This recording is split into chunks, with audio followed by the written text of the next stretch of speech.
This story is about a guy named Kraft who decided to work as an adventurer on his 16th birthday. 4 years have passed since then. Kraft worked with the guys in the group who had a hard time coming to this decision. But despite everything, they decided to remove Kraft from the group. The character was their temporary mage. One of the guys covered his face with his hand and asked if the hero was really a mage. The guy was completely useless and hardly used magic at all. Hearing this, Kraft nervously swallowed the lump in his throat. The group couldn't believe it, for Kraft's magic crest turned out to be a fake. They didn't understand how it was that he could only use basic magic. Kraft nervously clenched the staff in his hands. The girl was sorry to say that, but the hero didn't even have a good profession. He didn't have any talent for being an adventurer. The hero was very hurt, but he realized that his group was right. Eventually, the hero was once again kicked out of the group. He didn't realize how many times he would have to go through this. In tears, Kraft came to the Adventurers Guild to the secretary. She guessed that it had happened again and the hero confirmed her words. The secretary hated to say it, but she had to do it. To be honest, she didn't think he was suited to be an adventurer either. This wasn't the first time Kraft had been excluded from the group. The hero couldn't even count how many groups he had been in, but he couldn't stay in any of them for long. He tried his best to become a strong mage. In addition, every Kraft attack spell was extremely weak. When he was attacked by small monsters, he would ask for help, but the guys didn't understand why he couldn't do anything. The hero was able to learn the basics of magic and use drinking water creation, but it turned out to be too little. The adventurers couldn't rely on a guy like him and cast him out. The guys asked him to sign his papers and told him he shouldn't have come to them. The hero mentally asked for their forgiveness, but he didn't know what to do. The secretary remembered that the Builders Guild had submitted a request, but this was the first time Kraft had heard of the guild. He asked the girl what type of request it was. The secretary replied that this request was a little different from the standard ones. In truth, the construction of a village on the border will be started soon. It will be built on a secret road near the border. For this reason, they needed someone who could stay there for a long time. This meant that Kraft had to leave the Adventurers Guild. It meant that the hero was a mere human resource whose departure to the Builders Guild would in no way affect the Adventurers Guild. After analyzing the matter, the girl wished to send a person who wasn't very good at fighting. She hoped that Kraft wouldn't mind. In reality, Kraft didn't want to and had no intention of doing so. But if he was a bad mage and didn't have any adventurer's tasks, he simply had no choice. The guy got up from his chair and agreed to her proposal. The hero reluctantly accepted this request and asked her to explain the details to him. The secretary was surprised by his decision, but the guy was apparently serious. She understood everything and promised to prepare everything quickly soon. In that case, he was not only expelled from the group, but also from the Adventurers Guild. The hero felt a burst of energy, for he had taken a step towards his new life. He had no doubt that this would definitely be a turning point in his life, and from now on he would link his life with the profession of a builder. This profession was new to him, so the hero decided to try his best. Suddenly he heard some noise behind him and turned around. Young guys who were pulling a heavy load and trying to hurry passed by him. One of the guys asked the worker to think about their situation and spend their money wisely. Kraft had never been a hero before. Only now did he notice that the place was crowded with people. One of the workers noticed Kraft and called out to him. He asked the guy a question, not realizing what he was doing here. The hero apologized and asked about registration. The man came up close and asked what type of registrar he was looking for. Kraft was a little embarrassed, but quickly replied that he was sent from the Adventurers Guild. The man clarified that he was here to build a village. At least that was what he had been told earlier. The man was quickly pleased with the newcomer and patted him on the back and told him it would help them a lot. He asked to follow him and told the other guys that he would be gone for a while. The man ordered them and not to relax, and the workers responded positively. In fact, the manager was very happy that the hero had come here and thanked him for it. The hero was led to the Builders Guild where he was greeted by the head. He greeted Kraft and said that he had been waiting for him. A middle-aged man introduced himself as the leader of the builders. Kraft shook his hand and introduced himself by his name. The head smiled at her and exclaimed that it was a very appropriate name for a worker of the Builders Guild. The man patted the hero on his back and said that it was cool. When they were sorting out the documents, the guild leader noticed that the hero was a mage. The guy awkwardly replied that he was a talentless guy who could only use basic magic, even though he had been practicing for 4 years. The head frowned and asked if the hero was really sure about that. He questioned about the crest and thought that Kraft hadn't tested his abilities yet. The boy hesitated to answer and hesitantly replied that he hadn't tested it. The thing was that the hero was born with increased magical power compared to most, so after all he has this crest. In fact, it should be great. Now they had a servant who could determine the abilities of his crest, and the head suggested to ask him for a check just in case. The chapter's assistant sighed heavily, suggesting that it would cost them a lot of money. The head asked not to worry about it, the whole thing was taken care of. Kraft didn't understand why these people were being so nice to him. The head replied that maybe the guy had a talent for tinkering and they wouldn't make it worse for him by testing his abilities. The hero understood everything perfectly well, but he knew that his crest wasn't good for magic anyway. Kraft smiled and promised to think about his offer. The head understood and called out to the Herald of Sand who was sitting not far from them. The herald was an aristocratic servant. The long-bearded old man leisurely got up from his chair and approached the boys. He assumed that Kraft wanted to test the potential of his crest. He offered to look at it, and the lad held out his hand to the old man. A bright light shone around the hero as Geralt applied a diagnostic of the crest's abilities. The old man's eyes grew larger with surprise. Geralt jumped back and shouted that this simply could not be. Everyone nearby was frightened, as well as the hero. No one understood what was wrong. The old man exclaimed that something was definitely wrong, because it was impossible. The old man exclaimed that it was unbelievable, and he had never seen anything so incompatible before, so it was simply impossible. The fact is that this was the most inappropriate coat of arms for the hero.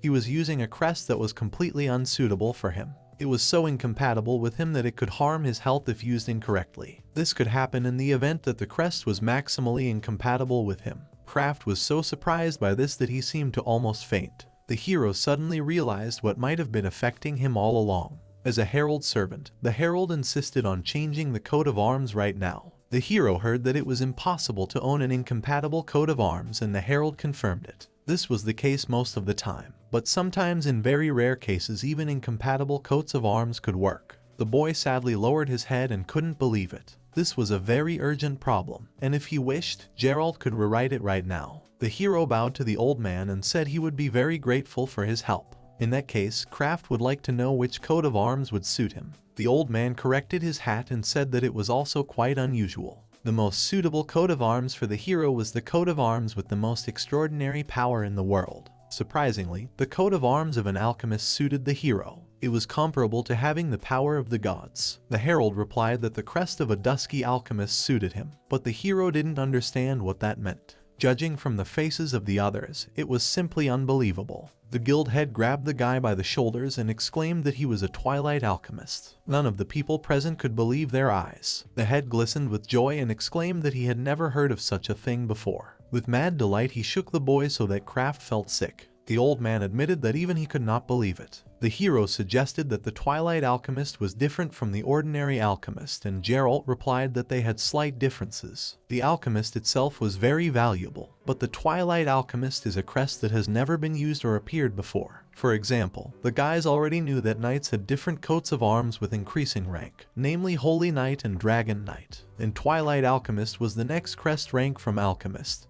Just like in the previous example, this meant that the hero was the strongest among all alchemists, also omitting the fact of level up. According to Herald, no one had ever raised the highest rank of an alchemist in all this time, so it was only a temporary name. The hero understood what it all meant, even looking at the fact that Twilight Alchemist was a strange name. It was said that if he mastered alchemy, then there was a chance that he could even create gold. This name said that he was an alchemist who could create even such wealth. The herald asked the guy's decision and wanted to know if the hero was going to change his crest. The lad looked at his hand and thought about his partner of the past 4 years. Unfortunately for him, he wasn't the most important one at the moment. Guy grabbed his hand and mentally asked the crest for forgiveness, but he had to put him out of his misery. The lad asked the herald servant to change his coat of arms. The old man activated his staff and asked him not to be nervous. He raised his weapon upwards and applied the concentration of the crest. He directed his magic towards the hero and said that from now on, his name would be Twilight Alchemist. The boy looked questioningly at his shining crest and examined his entire arm.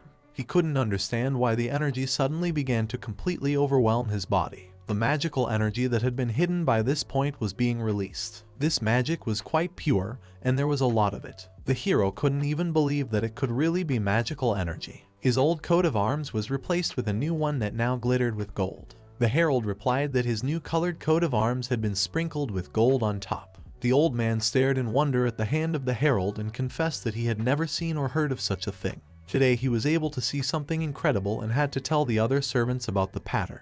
Kraft thanked the herald sincerely for his help. At this moment he felt as if he had been reborn.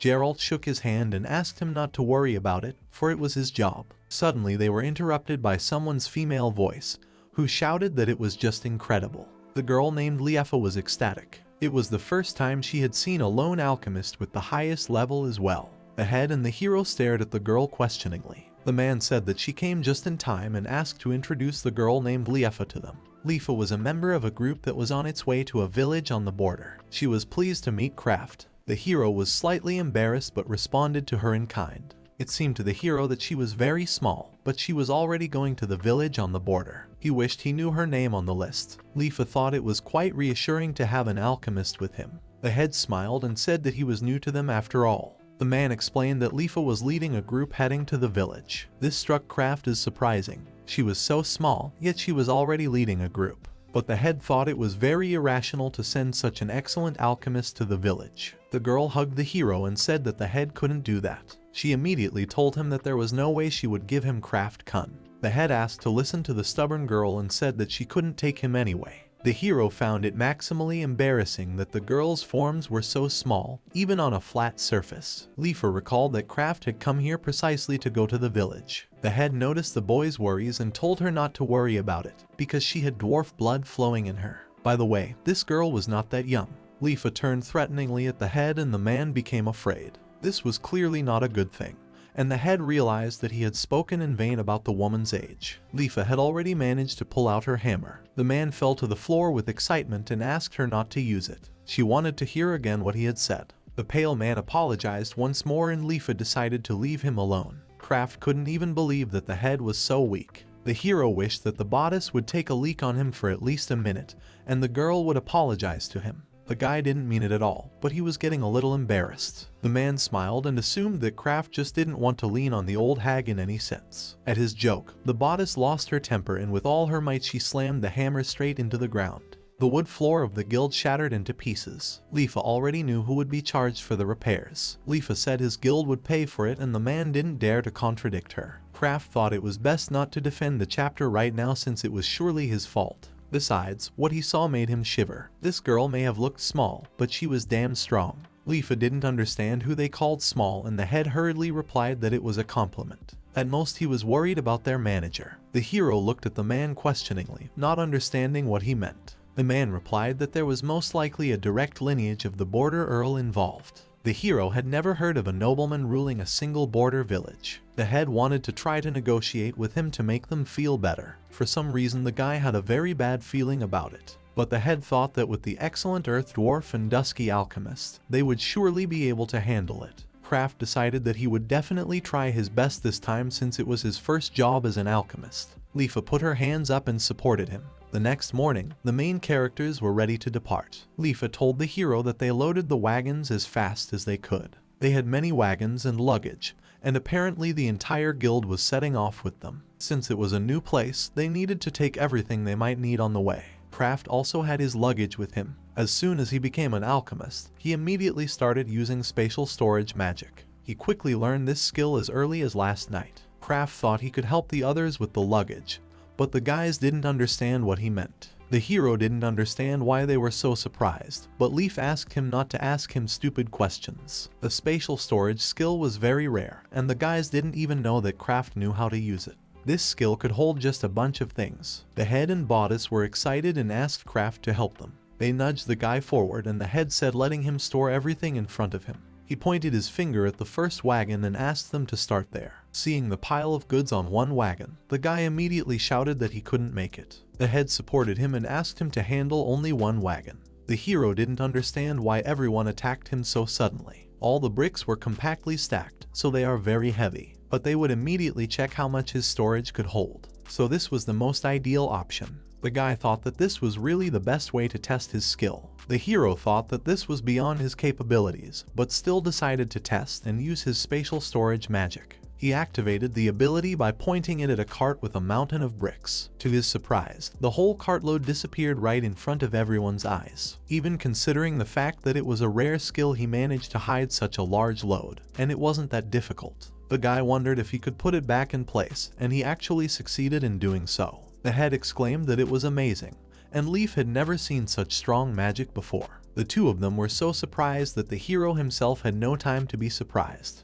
Even if he can't fully do the job of an alchemist, he can still work as a cargo carrier. The head praised Kraft for his excellent work and asked him to take care of the second wagon. He asked the co-guild members to put all the wagons together. The man pointed out a few more wagons and asked the guy if he could handle them. There was nothing to do and Kraft decided to test his strength. In front of the surprised co-guildmates, he was still able to place the carts into the spatial vault. Everyone was screaming that it was just incredible, because this guy did a great job. From then on, everyone thought Kraft was unrealistically cool. Their business was going just fine, because the guy was able to hide almost everything. Leaf praised her partner for a great job and smiled at him. The enthusiastic faces of these people made the hero nervous and blush. The head told the guy that he had helped him out a lot and offered to pay him 20% of the entire wagon rental. The hero didn't understand what he was talking about, for it was the easiest thing to do. He felt that he didn't have to pay for such a small thing. The head got angry and asked him to shut up and take the fee for his work. The head quietly told the guy that if anyone found out that the Twilight Alchemist was working for free, they would have a lot of problems. Besides, the hero could also have some serious problems. The hero was able to hide a lot of things and no one had ever seen such a thing before. The head was very surprised by this and thought that the crafting helped them a lot. The hero thought that now he would be able to live happily for another month or two because he had made a lot of money. And all of this was due to the merit of the spatial vault, and only that. Kraft had high hopes for the crest of the Twilight Alchemist. With these thoughts, the guy looked at his hand with the pattern. Leafa called out to Kraft and waved her hand at him. She ran up to Kraft, but the hero asked to address him without formality. She said that when they headed to the village, he didn't have to treat her as a guild member and she and he were now friends. The guy agreed with her and said he would just call her by her first name from now on. The head told everyone else that if Kraft and Leafa were with them, they would have nothing to fear and suggested that they head to the village. The hero supported him and raised his fist upwards and suggested that the others go to the village. Leafa wished Kraft good luck and the hero thanked her for her support. Thus, the hero had become a Twilight Alchemist, and now he was bravely entering his new life. Leafa took his hand and pulled the boy along with her. While working as an adventurer, the protagonist was expelled from several groups. The reason for this was his complete incompetence in magic. But despite everything, he found a job that suited him, obtaining the strongest magic mark of a Twilight Alchemist. At this moment, the hero was on his way to Kaitaku village as a full-time alchemist. Kraft decided that from now on, he would show the guys everything he was capable of. The hero was told about the sending ceremony of the Pioneer Corps, but Kraft didn't understand what it meant. Leafa smiled and replied that it was a custom for a successful journey, and asked him not to worry about it. Earlier she had asked the boys to be more simple. Anyway, she hoped it wouldn't last too long. No sooner had she said that than someone's deafening shout ordered them to move out on the road. The boys turned their heads and noticed a bunch of soldiers walking side by side in front of them. They didn't understand why this ceremony had become so formal. The head called out to the soldier and said that they had asked for a simpler ceremony, but the soldier asked the head to keep quiet. The soldier said that their man had come all this way for them and they had to greet him with respect. A young boy named Zaid, who was dressed in his dress uniform, waved to the head and said that they had not seen each other for a long time. The head and all the others except the surprised Kraft fell on their knees to greet Zaid-sama. Leafa, that had already bowed, pulled the guy behind her and quietly asked Kraft to bow. Zaid smiled and asked the heroes not to kneel. After all, this was an unofficial visit but a simple meeting. The hero raised his head and looked at the guy who was the second son of the Veil. After all, the person in charge of the Kaitaka village was his younger brother. Zaid asked to introduce this man and pointed with his hand to his brother named Kale Gasotl Whale. There was another little girl hiding behind him who was apparently a younger sister. The hero couldn't believe that this man would be in charge of their village. After all, he was still a child. Zaid clapped his younger brother on the back and asked him to say something. The head simply had no words for the fact that Kyle herself would be their leader. Leafa darkened with a bad feeling about that. The hero became just as uncomfortable with the whole situation. Kyle smiled and said that it was a pleasure to meet them. At the moment, he was appointed as the leader of the village. The guy also introduced his younger sister named Maina. The girl who was hiding behind his back hesitantly said hello to everyone. Due to some circumstances, Kyle decided to let Maina keep him company. The head asked the Zaid to wait a bit. He warned that the area they were heading to was very dangerous and one had to think carefully about the safety of these children. But Zaid only replied that he was aware of it. Zaid looked at Kale to ask for his opinion, but his younger brother replied that everything was fine. The older brother only spread his hands and said that Kyle had already answered their question. Zaid said that even if they failed, they would not be punished for it, because all the failures in the Kaitaku village would be due to the incompetence of the leader. Hearing such a cold-blooded statement, the head and the others were shocked. The hero frowned and realized what this guy was getting at. He wanted to give his younger brother an impossible task to hurt his reputation. Zaid spread his hands and said that Kyle had been an annoying little brother for quite some time, so now was the perfect opportunity for him to prove himself. He thought his useless brother could make an invaluable contribution to the village. Kyle clenched his hands into a fist and lowered his head when he heard this. The hero could see that the boy was having a hard time at the moment. He had veil blood in his veins, after all, and Zaid was sure that Kyle would succeed. He laughed smugly and said that he strongly advised him to report his progress to his father. The hero could not stand it and asked Zaid to be sure of it. The fellow said that the village of Kaitaku would certainly be a success, for he would personally take care of it.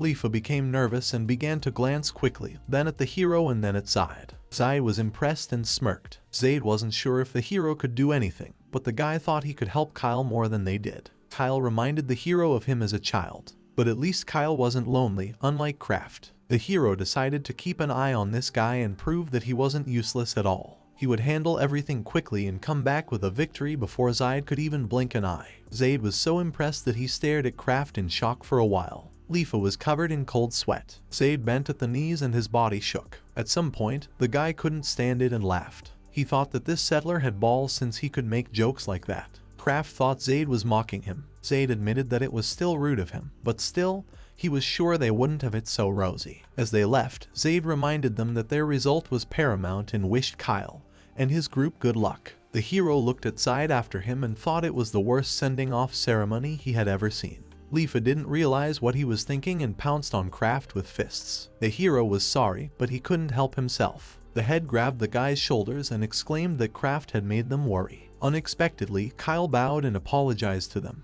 He wanted to know why Kraft had said such things after all. Lifa along with the head bowed to Kyle and apologized for being so rude. They were very sorry for what happened. The head bowed his Kraft head and asked for forgiveness from his ward. Kyle shouted that they got it all wrong and asked them not to bow to him. Kraft introduced himself by his name and apologized for being rude. It might sound strange, but this situation was very similar to what he had experienced. Kyle looked questioningly at the hero. The hero talked about the times when he was a useless adventurer who often failed to meet the expectations of his colleagues and went through a lot. He was unaware of the circumstances, but he could understand Kyle's confusion and wanted to help him. Kyle clutched his clothes in his hands and admitted that he really was useless. Compared to his brothers, he was a weakling, for he had no special strength. But this time, he believed that he would do his best and would definitely succeed. Kyle asked to tell him if there was anything he could do to help them. His speech touched all the people's souls. Kyle asked to forgive him and promised to try his best, so he asked Kraft for support. Kraft smiled and asked him to take care of it, because together they would definitely do well at all. Lifa and the rest of the co-guildmates raised their hands up and said that they too would give their best for their overall victory. People remembered that Kyle herself had voted for the tax cuts, and also that he was a very kind person.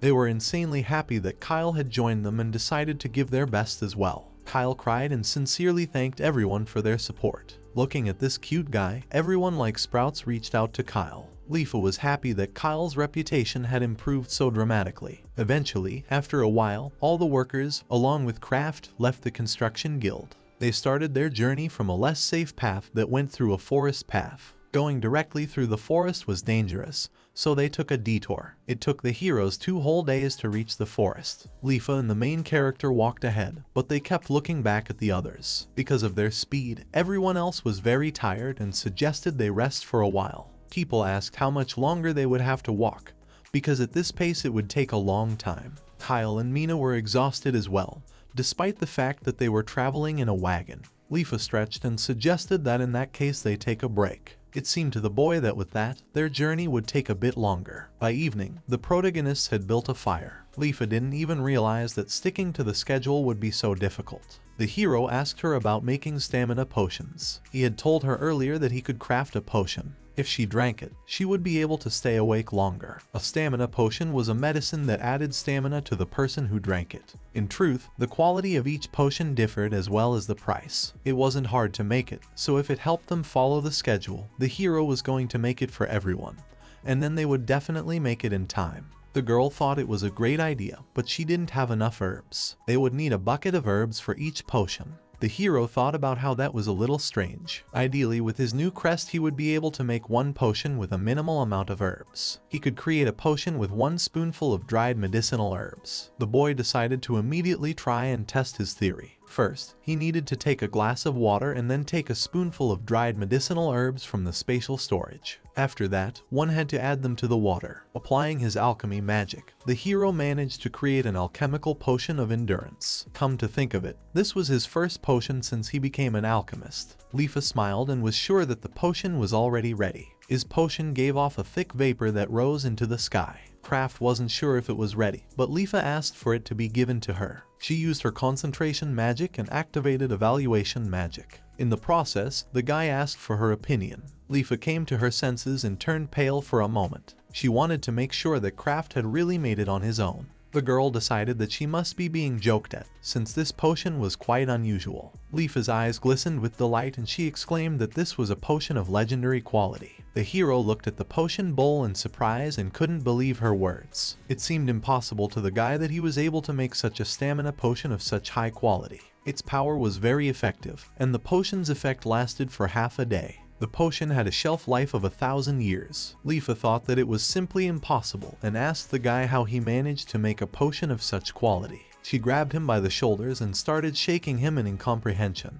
How Kraft could create a legendary grade potion and she couldn't do it. Plus, Leafa didn't understand why he wasn't selling legendary potions before. The guy apologized, but he didn't even know he could do that. The hero couldn't find an answer to the question on this, simply offered to give everyone some potion tomorrow. The next morning, the hero along with Leaf added the potion to the soup. The people who ate the soup couldn't figure out what was wrong with it. It was quite tasty to everyone and they asked Kraft what he added to it. This soup only had chopped vegetables and dried meat in it, but people were demanding for more. Leafa didn't expect the potion to be much tastier in the soup and was delighted with it. Last night before, everyone was terribly exhausted. It was unbelievable, but now people couldn't sit still. Their true youth was back in them and they decided to run around a bit. They confidently stayed on a wave of positivity, and the guy couldn't even believe that his potion was so effective. Leafa said that their horse from the stable also drank some of the potion, and the effect could be seen on their faces. Even the horse was charged with such incredible power. The hero held out a bottle of the potion to Kyle and his sister. He made a promise that it was safe. He offered the children to drink his potion, but someone asked them to wait a bit. Alfred and Persia, that they were the bodyguards of the young master, asked not to give them anything without their consent. They wanted to know how he had created this potion. It seemed suspicious to them that it was so effective. Kyle approached his handmaidens and they apologized to him. As could be seen, all of their workers were feeling great. Plus, Kyle wanted to believe Kraft-san. His words touched the guards to the core. Kyle didn't understand what was wrong with them and asked a question. Alfred understood everything and decided to try this potion first. He snatched the bottle from Kraft's hands and immediately started drinking it. Kyle was startled when Alfred grabbed his chest. Alfred fell to his knees and wanted to know what he had just drunk. Kyle was worried about his condition and wanted to make sure Alfred was okay. All of a sudden, Alfred jumped to his feet and screamed with power overflowing him. His energy was so overflowing that it shocked everyone present. His partner was not sure if he was alright. If estimates were to be believed, there were no side effects in this potion. Alfred's eyes were burning and he had the feeling that he could roll whole mountains. The effect was very strong, but the hero was frightened by the recoil of this potion. One of the workers sounded the alarm and alerted everyone that they were being attacked by a group of goblins. Persia couldn't understand what was going on. All they had was no one but her and Alfred. Alfred immediately threw himself into the fight and asked them to leave everything to him.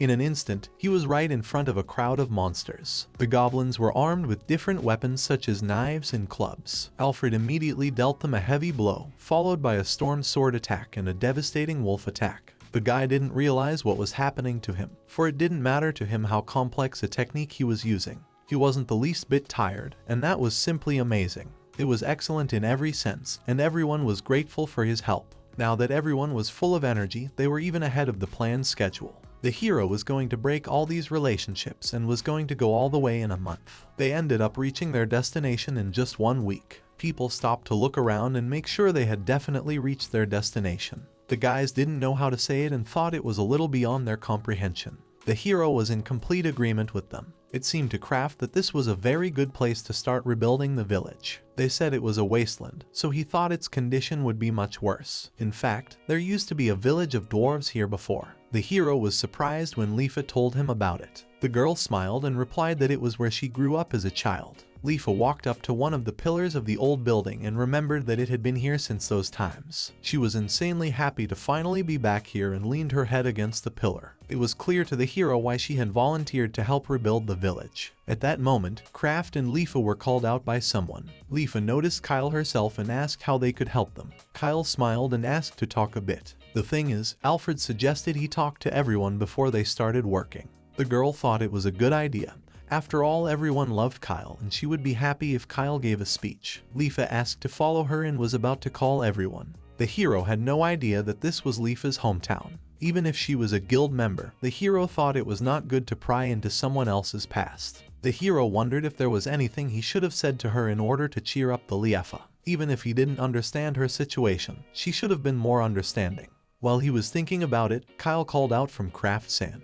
Kraft didn't understand what he wanted and asked the guy a question. Only after a while did he realize that he hadn't thought about his words and apologized to Kyle. Kyle just had a death stare that was fixed on Kraft. He said that was the end of it, but the hero didn't understand what he meant. The boy wanted to be closer to him, but the hero exclaimed that he couldn't do that. But Kyle believed that because of Kraft, he was safe. Kraft was also his benefactor, so Kyle would want the hero to stop with the formalities. There was no way Kraft was going to agree with him. Besides, his guards looked like they were ready to kill him. Kyle wanted to be able to have a casual conversation with Kraft-san. It would be a waste of time for him if he couldn't do his best because Kraft cared about them. Kyle wrung his hands, thinking that Kraft didn't want that. The boy made the most innocent, tearful face and made a request to Kraft. The hero tried not to look at him and thought it was definitely a trick. For a while the boys looked into each other's eyes full of pity and remained silent. Eventually the hero agreed and thought that they could stop with the formalities if Kyle insisted on talking to each other normally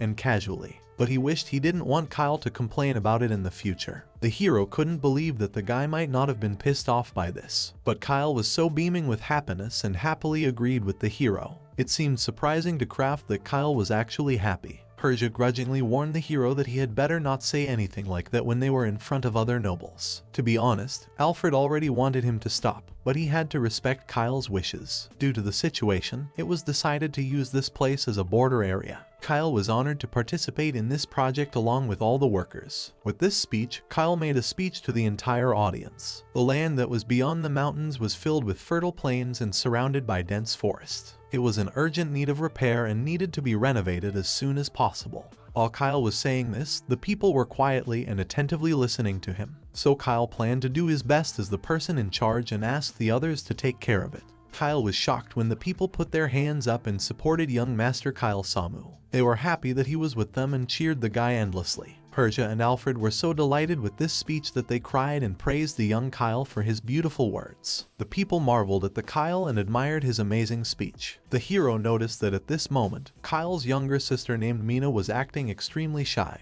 and did not say anything. This girl was usually always by her brother's side. As soon as Kraft turned to her, a shiver ran through Mina. The guy held out his hand to her and offered to stay by his side with a smile if that's what she wanted. Mina blushed shyly and looked at Kraft in surprise. Kraft was shocked when the girl came up out of the blue and hugged him right in front of everyone. Kyle meanwhile had another announcement he wanted to make. Kyle called out to the people and asked everyone to look back. The people obediently complied with the young master's request. Kraft became maximally embarrassed when the entire audience looked at him at the exact moment Mina hugged him. Kyle smiled and said that luckily they had Kraft with them, and as long as they had the stamina potion, they were invincible. Kyle felt that they would be fine as long as they had a talented alchemist like Kraft by their side. The hero was so uncomfortable that cold drops of sweat trickled from his whitened face. As if not noticing this strange situation, people offered to lift Kraft-san and showered him with applause. The workers were going to lift the hero so high that he could fly.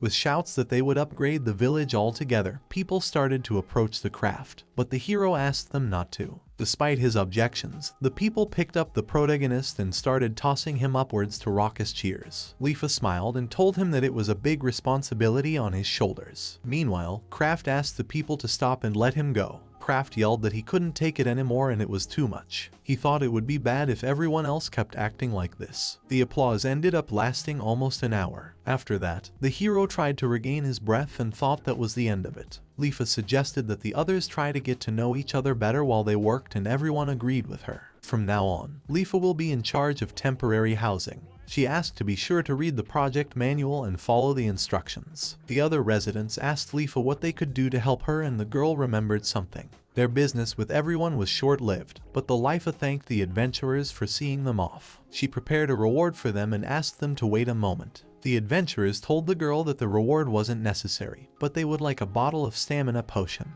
As long as they had it, they could always get out alive. Even one drop of the craft potion was much better than all the others. In the end, the guy agreed and offered them one bottle. Judging from Lifa's reaction, she didn't want to do that. She apologized for interrupting him, but the hero clearly underestimated its quality. He needed a special flask that could preserve his quality. The adventurers didn't think it would be such a problem. The girl said that if Kraft Kun could make one, it would be a different story. But the hero replied that it wasn't necessary. He took the pouch in his hands and said that this potion was not fixable. Apparently, it needed 1,000 years for it to lose its effectiveness. Hearing this, Lifa and everyone else were shocked. They couldn't believe that the potion could really last for 1,000 years. The hero admitted that he was surprised by that too. Besides, the special vial was capable of lasting 1 billion years. Besides, the potion and not supposed to be real. One of the men admitted that the alchemists were just amazing, but Lifa thought that the craft was just unusual. The adventurers then left with the potion and the first part of the project was complete. They were happy for such a reward and thanked the craft for the potion. One of the workers pointed to one of the houses and asked Kraft and Leaf to use that house. The girl jumped up on the spot in surprise. She didn't understand why she had to live with Kraft Kun.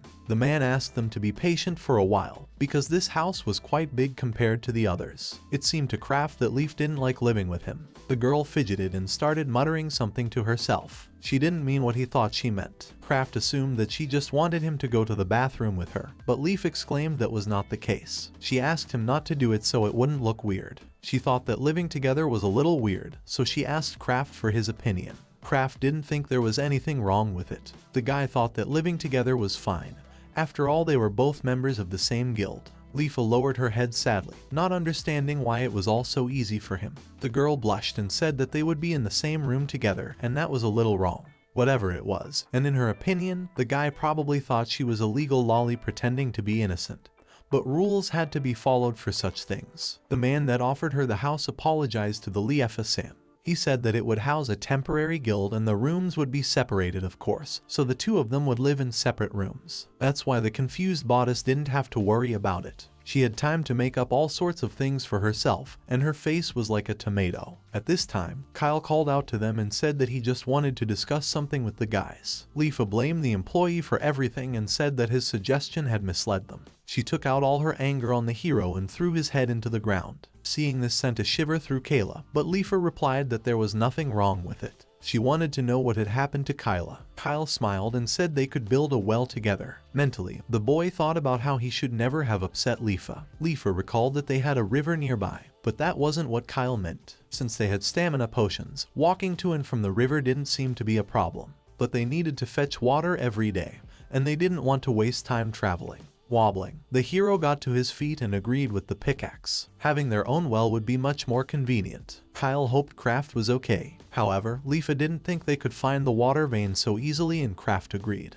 The hero thought he could make a pond with magic if he concentrated. Lifa and Kyle couldn't believe their ears and asked about it again. Lifa did not understand how he could produce so much water being only an alchemist. The hero replied that before his change of crest, he had studied magic as well. When he had the crest of a magician, it felt like he was overflowing with magic, and now he could use it all thanks to his new crest. It was as incredibly stupid as ever for a Lifa, but the hero said there was an even better way. They expected nothing less from Kraft-san. The guy snapped his fingers and suggested they figure it out. Kyle and Leaf stared questioningly at the hero. Kraft was surprised that the guys didn't know about it. Lifa exclaimed that she remembered everything now. It was a way to find underground water in ore veins. The hero confirmed her hunch and picked up an ordinary stone. However, by using alchemy, he could make a gemstone called Drop. By hanging the drop on some string, they would be able to see the image of water or ore veins while walking. If it found something, it would begin to glow. This meant they would be able to search for water even without craft, and they wouldn't have to blindly look around.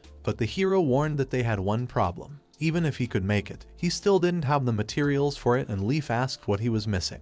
The guy made a rather creepy face and said they were missing magic stones, a stone filled with magical power that fell out of magical creatures, such as monsters. This is something that is incredibly necessary in alchemy. The quality of the magic stone depended on the rank of the monster that dropped it. Getting a magic stone of the same quality as an orc could be quite difficult. They could have asked Persia and Alfred to get the stones for them. In that case, they would surely ponder the question of protecting the Kyle in their absence. Besides, the adventurers had already left. In that case, Leaf assumed that the hero was going to buy it in the city. The guy thought that would be the fastest way.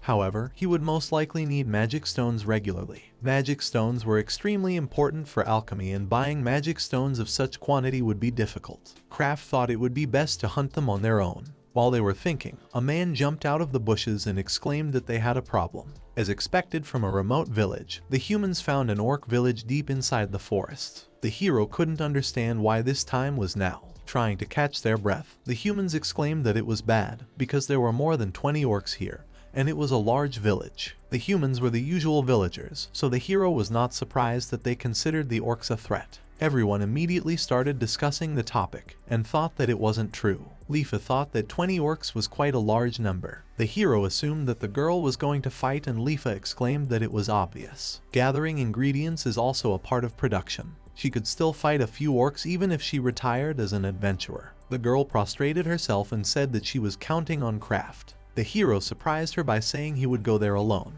He didn't understand her reaction and said it was pretty obvious. Leafa couldn't believe that he was actually going to go and scout the area. The guy asked her not to worry, because first they had to find out what their enemies were capable of. Leafa asked not to get excited about it, especially since she didn't have any hopes for him anymore. The hero approached Kyle and mentioned that he was a terrible mage in the past, but other than that, he could do anything. The hero was good at laundry, cleaning, cooking, sewing, and he was also good at discerning medical herbs. In fact, Craft was an expert at some pretty strange things. He was often a scout, and so he was confident and asked to provide everything to him. Leafa sighed heavily and admitted that Craft had indeed been through a lot. The guy asked not to look away and say it right to his face. That being the case, Craft was ready to go exploring. Before he left, Kyle asked him to be more careful, and Leafa asked him not to be too reckless. The hero asked them not to worry and leave everything to him. He had trained well enough to the point where he could defeat a goblin without using magic. Craft showed off his fists and asked them not to look at him with that strange look. Making his way through the dense forest, the hero thought that it was quite difficult to walk here. If he didn't have the stamina potion,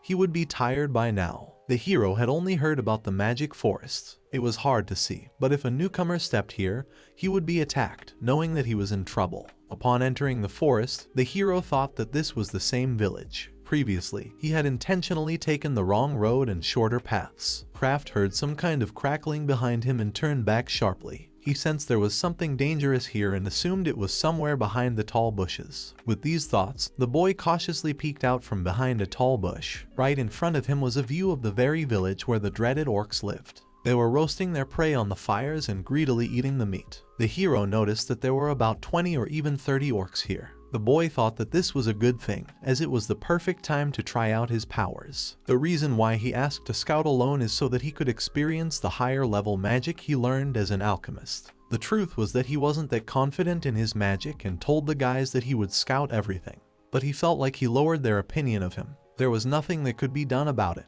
But the hero didn't have the confidence to do it. At his departure, the boys had a rather thoughtless and cold look in their eyes. The guy thought that everything must be alright. He might have been useless before, but things had changed compared to then. Craft believed in the power of his crest, so if it didn't work, he would just run away from here. He was lucky that running away was his specialty. In that case, the guy decided to apply his trick on these orcs. Counting on his crest, Craft stretched his arm forward and applied the ice prison of the underworld. The hero couldn't believe his eyes when he saw his own magic, and his eyes glistened with delight. In an instant, the entire orc village was frozen and bound by blocks of ice. Craft blushed and thought it was a real offensive spell. His best spell so far was only used to carry things. He could only use water creation, but he could only make a couple drops. The hero was insanely grateful to the herald and exclaimed that his magic had finally blossomed. He meant that offensive spells should look like this. The guy thought that his magic power was not dangerous, and that was pretty cool. He started to dream that he would fall under the supervision of the royal court. As soon as his dreams were dispelled, the guy felt a maddening cold.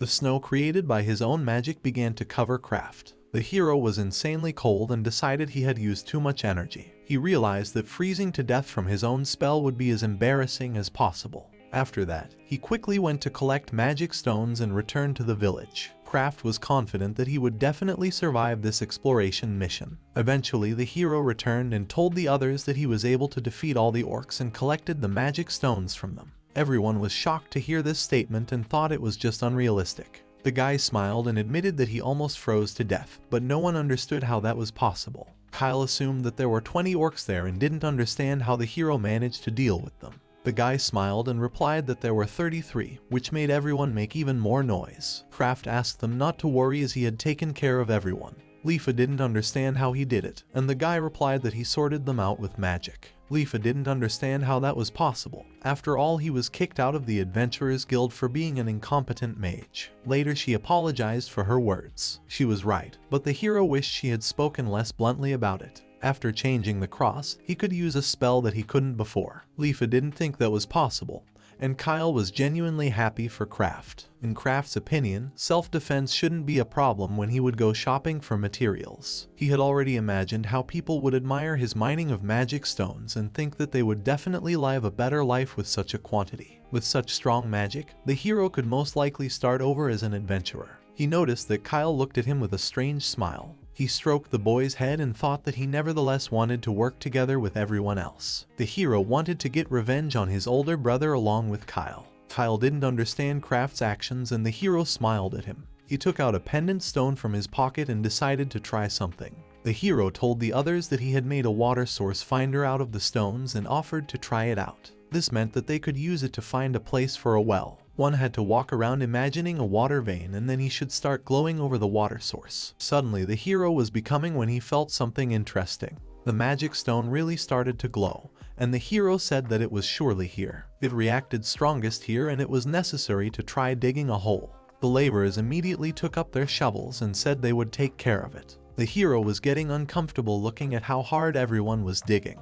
He grabbed the shovel, but the bodice asked him to rest. She took the shovel away from Kraft and started digging as hard as she could. After a while, they discovered what they were looking for. Leafa touched her palms to Kraft's palms and exclaimed that they had found a source of water. Everyone was delighted that they had found it on the first try, as they usually had to dig everything up. The rest of the inhabitants gathered at the noise and the Leafa asked them to come over here. Leafa boasted that Kraft had found the source on the first try, and everyone was stunned by this news. And he also dealt with the orcs, which made people speechless. No one doubted anymore that this village would be safe as long as Kraft was here. Some felt that Kraft shouldn't have been burdened like that. Leafa exclaimed that this was great and now they would be able to build a well. Thus, the village soon got a new well and getting clean water was no longer a problem for them. The next day, Kraft was wished a good morning.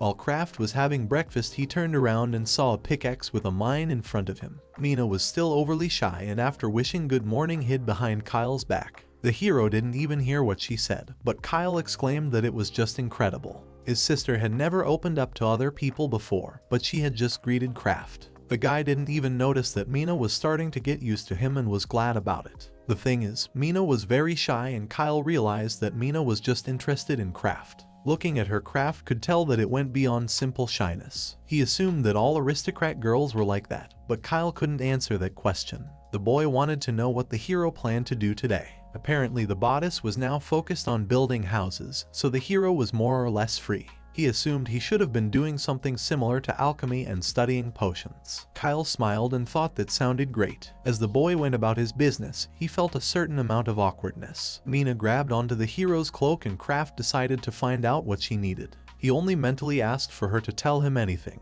The hero didn't read her mind and didn't understand what she was thinking, so he looked questioningly at Persia. Persia scratched the back of her head and said that apparently Mina had shown interest in him. It was not a problem, she just needed to be with him. The hero decided to just ignore it and go about his business. Anyway, he hadn't noticed it until now, but Persia had quite a lush form that was falling from her arms like that. This girl was clearly different from the bodice. The guy decided to ignore it and get to the point. Persia said that his spatial vault impressed her every time she saw it. Guy grinned and admitted that he was surprised by it himself. He took out a couple magic stones from the vault and decided to begin. He squeezed the stone in his hand and used magic to grind the stone into powder. Then the guy stirred the cure potion in a large barrel and used alchemy magic. Persia assumed it was ready, but the hero hadn't tested it yet. Regardless, the potion was supposed to be very effective. Kraft suggested that they could store it in the barn since it wouldn't spoil. He decided to make a bigger stockpile in case they had any wounded. Meanwhile, the mine was looking straight at the hero and kept its eyes on him. Even though she was silent, you could see in her eyes that she was enthralled by this guy. Persia wanted to take the mine away, but thought that in all likelihood they would be here for a while longer. The hero saw nothing wrong in this, and confessed that he had enjoyed talking to such a beautiful girl. Kraft turned to Persia with a smile and said that they could stay here for a while longer if she wished. Persia clearly did not expect such a compliment in her direction and became numb. She covered herself with color and asked what he had said earlier. Persia did not understand his words and asked him not to make a fool of her,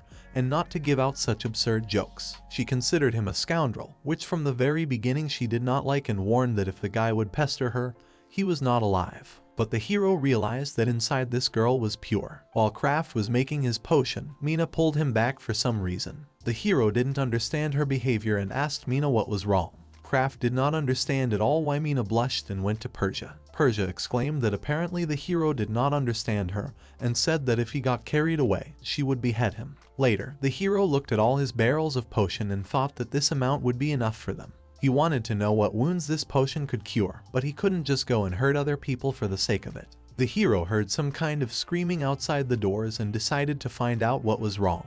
When Kraft ran outside, he saw some workers that were worried about Jitaro's friend. They rushed to the aid of the boys who had come out of the forest and asked them what had happened. The fellow Jitaro was a young hunter. His partner asked to let the Jitaro lie down, and everyone parted in front of the injured man. Everyone was curious about what had happened, and the Jitaro's partner said that he had come across a small group of goblins, underestimated them and let his guard down. The head said they were at least mentally okay and asked about the remaining goblins. The wounded Jitaro asked not to worry about that, as he had dealt with them. The hero smiled, thinking that was a good thing. Just in case, they needed to take everyone working in the fields back home until they could scout the perimeter with those who could fight. One of the adventurers asked the free men to carry the injured man inside. He recalled that Kraft was making a healing potion and wanted to leave the Jitaro to Kraft. The hero clenched his hand into a fist and promised to handle it. When the guy examined the injured Jitaro, he realized that it had some pretty deep wounds on it. Persia didn't understand why it didn't run away. According to the guy, there were only 6 of them, and since they were close to the village, he decided to deal with them alone. Despite being a goblin, he shouldn't have been so well off when it came to monsters. Despite his recklessness, Persia praised his courage. Jitaro apologized to Persia's older sister. The girl did not understand why he called her older sister and went into a stupor. She realized that it wasn't important right now and called out to Kraft. She asked the hero to clean his wounds. Kraft applied his healing magic and examined the wounds. They were deep enough that the boy's muscles were torn. Persia noticed that the guy's artery was torn and thought that was really bad. Perhaps the potions that were common in the army would be powerless here, and she was sorry. The hero clenched his hand into a fist and said that Jitaro had excessive blood loss. The healing potions requested were still untested. Hero wasn't sure if they could handle it. Anyway, there was no doctor or healer here right now. Lifa brought a whole barrel of potions, and Kraft realized they had nothing to lose. He rolled up his sleeves and said they would try this. Kraft poured a whole ladle of healing potion and splashed it on the guy's wounds and asked for it to work. As soon as the potion hit Jitaro's wounds, the lad's body began to be covered in vapor as the potion came into contact with the wound.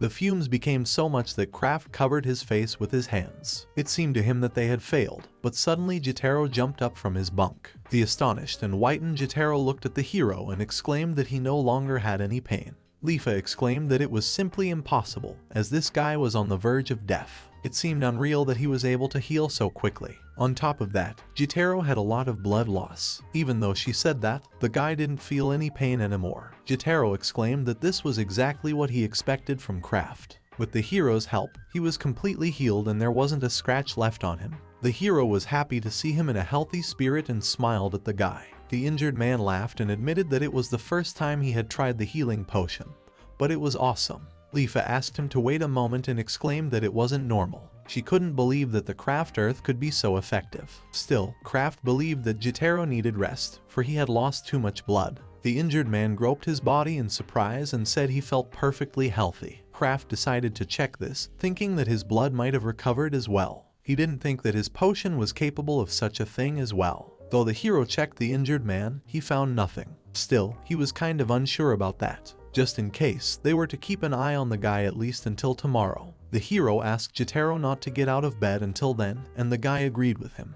After a few seconds, Jotaro thought about going and helping in the fields, but the hero told him not to get out of bed. Persia got angry and exclaimed that the guy was completely deaf. Jotaro reminded her that he had just been cured, so she had to go easy on him. Persia asked him to stop calling her big sister. Besides, if he was already healthy, he should have listened to her. Despite the boy's misgivings, the Jotaro still ran off into the fields. The workers were surprised to see a guy there who was apparently already healthy. Jotaro said that Kraft's potion had put him back on his feet in no time, which impressed everyone. Kraft smiled and thought that apparently he was already healthy. Persia thought that his potion was very effective and they should give it to the army. But for some reason she changed her mind after a few seconds. The hero noticed that Persia was thinking about something and asked her a question. He told the girl that the village could make a lot of money from selling potions, and Persia agreed with him. The girl hoped that the hero would be able to keep what she told him a secret, because it was a very important story. Persia said it was a very important story and suggested we go inside first. Not to say that the topic was such a big deal, but Persia was still a little hesitant to talk about it. She didn't know how to put it properly and started the story from the Margrave's estate where there was a power struggle. Thinking of the consequences of making such an effective potion available in public, it was quite expected that it would be the seed of conflict. For the sake of it, the army would be willing to do anything. The hero understood what she was talking about, and Persia offered to keep this conversation a secret. Besides, they didn't even know its value yet. Leafa understood and agreed with them. But if Persia needed this potion, she could just tell Kraft about it. The hero had no desire to sell it, so the girl agreed. Just in case, she wouldn't report it for now, and that was perfectly reasonable. It was time for Persia to go back and guard Mr. Kyle and Miss Mina. She bowed to the boys and asked about them. Leafa thought she was going to start building the village fence, and the hero wanted to ask the Jotaro about what had happened. Persia didn't understand what he needed it for. Even though the Jotaro was young, he was still an experienced hunter. He wasn't on the same level as the adventurers, and the goblins shouldn't have hurt him so badly. Goblins could scare ordinary people, but they shouldn't be a problem for a hunter. Persia understood what the hero was getting at and decided to leave it up to him in that case. After a while, the boy came to the field and found Jotaro there. He wanted to know how he felt, and the lad replied that he felt fantastic thanks to his potion. He felt as if he could go hunting right now. Kraft had warned him not to do that. Besides, he'd been offered rest many times. The hero had something he wanted to ask him and asked the Jotaro a question. Kraft wasn't sure if the guy had gotten such injuries from the goblins. Jotaro laughed and replied that it was easy to deal with. His machete weapon had long since dulled and had finally broken in half in battle. The hero wondered if a metal weapon could actually break so easily. He found it quite interesting and asked the guy to show him his weapon. Jotaro replied that it was lying in the shed, which could be seen without any problem.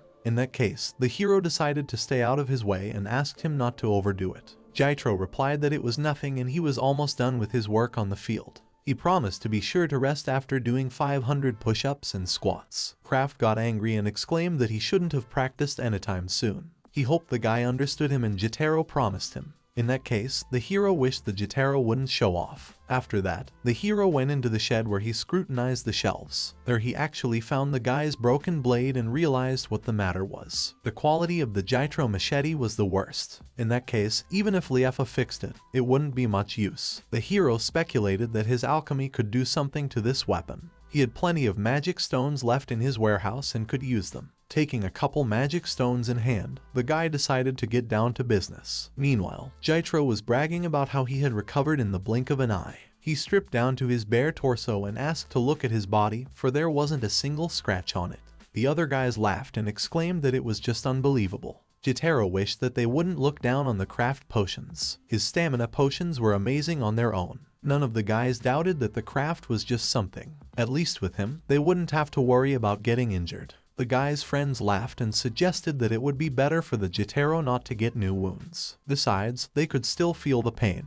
Even though it was funny to them, Kraft wanted to take a promise from them that they wouldn't be careless from behind his potions. Kraft walked into the forge where Leafen was sitting and asked her for literally a moment. Meanwhile, the girl was sitting by the furnace and asked him to come in. The hero assumed that she was now engaged in forging, and the Leaf replied that it was obvious. She was going to fix all the broken tools. Kraft thought that was just fine, since he'd like to try something. He showed the surprised girl a flask that contained some kind of liquid. It was a blacksmithing oil made with alchemy and used to harden objects. In other words, it was solid forging oil, which Leafa must have heard of. Judging from her reaction, she knew about it. Leafa waved her hands and said that all blacksmiths knew about it. In that case, the guy decided that there was nothing special about him. But that was not the case at all. The girl said that only an alchemist could create it, so it was very hard to get it. It was an incredibly rare item and Kraft was happy to hear that. Leafa said that this oil could strengthen items depending on the crest and blacksmithing skills. Fortunately, they had plenty of magic stones. Leafa took the potion in her hands and said that it was the ultimate blacksmithing oil. Since the hero was an alchemist, he could make it without any problem. But they had one problem. The thing was that the hero didn't know how to forge steel, so the bodice became even more amazing in his eyes. The guy directly admired the cool blacksmiths. They were true masters of their craft, and this workshop was just right for a master of their craft. Even if Leafa was so small, she was still the head of the guild. The hero admitted that he talked a bit, but the Liefa didn't agree with him. Even though he may have said so, but this workshop was made in a hurry, so it wasn't even close to the real one. Now she planned to work even harder. The guy was delighted and said that she was a trustworthy leader of their guild. After a while, Leafa took up her task and carefully poured the forging oil onto the weapons made in the furnace. Eventually, using her blade, the Jotaro was able to easily cut off a large tree limb. He raised the weapon up and exclaimed that it was great, for this weapon could be handled quite easily. The hero watched as the Jotaro swung the machete from side to side and asked him to stop as it was dangerous. Leafa was curious to test her invention and asked to take a look at it. The girl took the gleaming blade in her hands and examined it carefully in the sun. This weapon was harder than she expected and also there was not a single nick on it. It seemed to Jotaro that it had the characteristic of elastic steel. Leafa agreed with him and said that if it had just been solid, it would have shattered like glass. All they did was mix oil with the worst quality of steel, but even that was enough. Leafa thought that if they had used a normal blade, they would have come out with something amazing. The hero suggested they try the next invention, and Leafa was surprised that Kraft had something else. The hero showed her the flask and said he had prepared another batch while she was doing the machete. The hero asked the Jotaro to rub it on the blade. The lad assumed it was for rust protection, but Kraft only smiled and asked to try it out. Jotaro did as Kraft said and was going to do it again. The guy asked him to be easy on the weapon, as swinging it around was quite dangerous. After Jotaro wiped the blade of the machete, he jumped and swung it in the air at another branch. He chopped it off with ease and Kraft clapped his hands approvingly. Jotaro was delighted and exclaimed that he could now chop wood like glass. The hero didn't even have time to tell the guy about the property of this oil before the unseen suddenly happened. The young adventurer did not even notice how he swung his sword and inadvertently fell the entire tree to the ground. It was so unexpected that for a while everyone looked at the fallen tree and remained silent. Even though it frightened the boys, Jotaro's eyes shone with delight. Jotaro thought it was just incredible and cool. Even though the guys were amused, Leafa thought it was a serious weapon. This thing clearly couldn't be called a machete anymore. The hero didn't even realize that his oil would improve it so much. Leafa suspected that he was using the oil of sharpness and Kraft replied that the guild leader had hit right in the bullseye. Leafa warned the guy that there was no room for jokes right now. She asked him a sincere question and the hero apologized to her. He tensed up a bit when he saw their result. From that point on, the girl wanted to know what he was doing, because someone could have gotten hurt. He kept surprising her constantly and drove her almost to a nervous breakdown. The hero was sorry, so he apologized to her. Jotaro, meanwhile, was insanely happy about his weapon and said that he could do a lot of things with it. Leafa reminded him that it was dangerous to cut anything with it, so he should be more careful with it. Jotaro was going to immediately show the weapon to everyone else, because the boys were bound to behold it. Leafa asked to listen to him at least a little, but Jotaro was already far away. The others were shocked when they saw the incredible sharpness of his weapon. The man that had picked up the sword exclaimed that it was marvelous and asked Belsha to look at it. He could easily chop down an entire tree, but Liefa warned them to be careful. She covered her eyes with her hands out of fear and exclaimed that they shouldn't have swung it around like that. The boys were delighted and compared this blade to a magical weapon. Judging from the reaction of the woodcutters, it would definitely be liked by others, but with enough practice, they could master such a weapon. Hearing this from Jotaro, Leafa sighed heavily. She wanted to know how long this effect would last and asked Craft a question. The guy replied that it could work for about a day, and if it was used for chopping trees, then maybe the effect would last half a day. Even if they put it on all the tools in the village, this bottle would have enough for a week. Craft thought that it wouldn't be a problem for them since they still had plenty of materials from monsters and magic stones in storage. Leafa for some reason wasn't as excited as the others. She replied that if the hero wanted to continue doing this, then they would have to get serious about monster hunting. She offered to discuss it later with everyone else. Craft and Jotaro decided that she was right, but from now on, she made them promise that they wouldn't do anything so crazy again. Leafa took a disgruntled look at Alfred, who was waving his weapon around, and asked her to stop him, but Jotaro didn't think that was possible. The next morning the hero woke up very broken as he had been up all night. With bags under his eyes, he went to the well and washed his face. He was too impatient and decided to finish his potions and oils in one go. Craft decided he should have taken a walk and gotten some rest. With these thoughts, the boy headed down the streets. As he passed by one of the houses, Craft heard some sort of moans and thought they were coming from Kyle's room.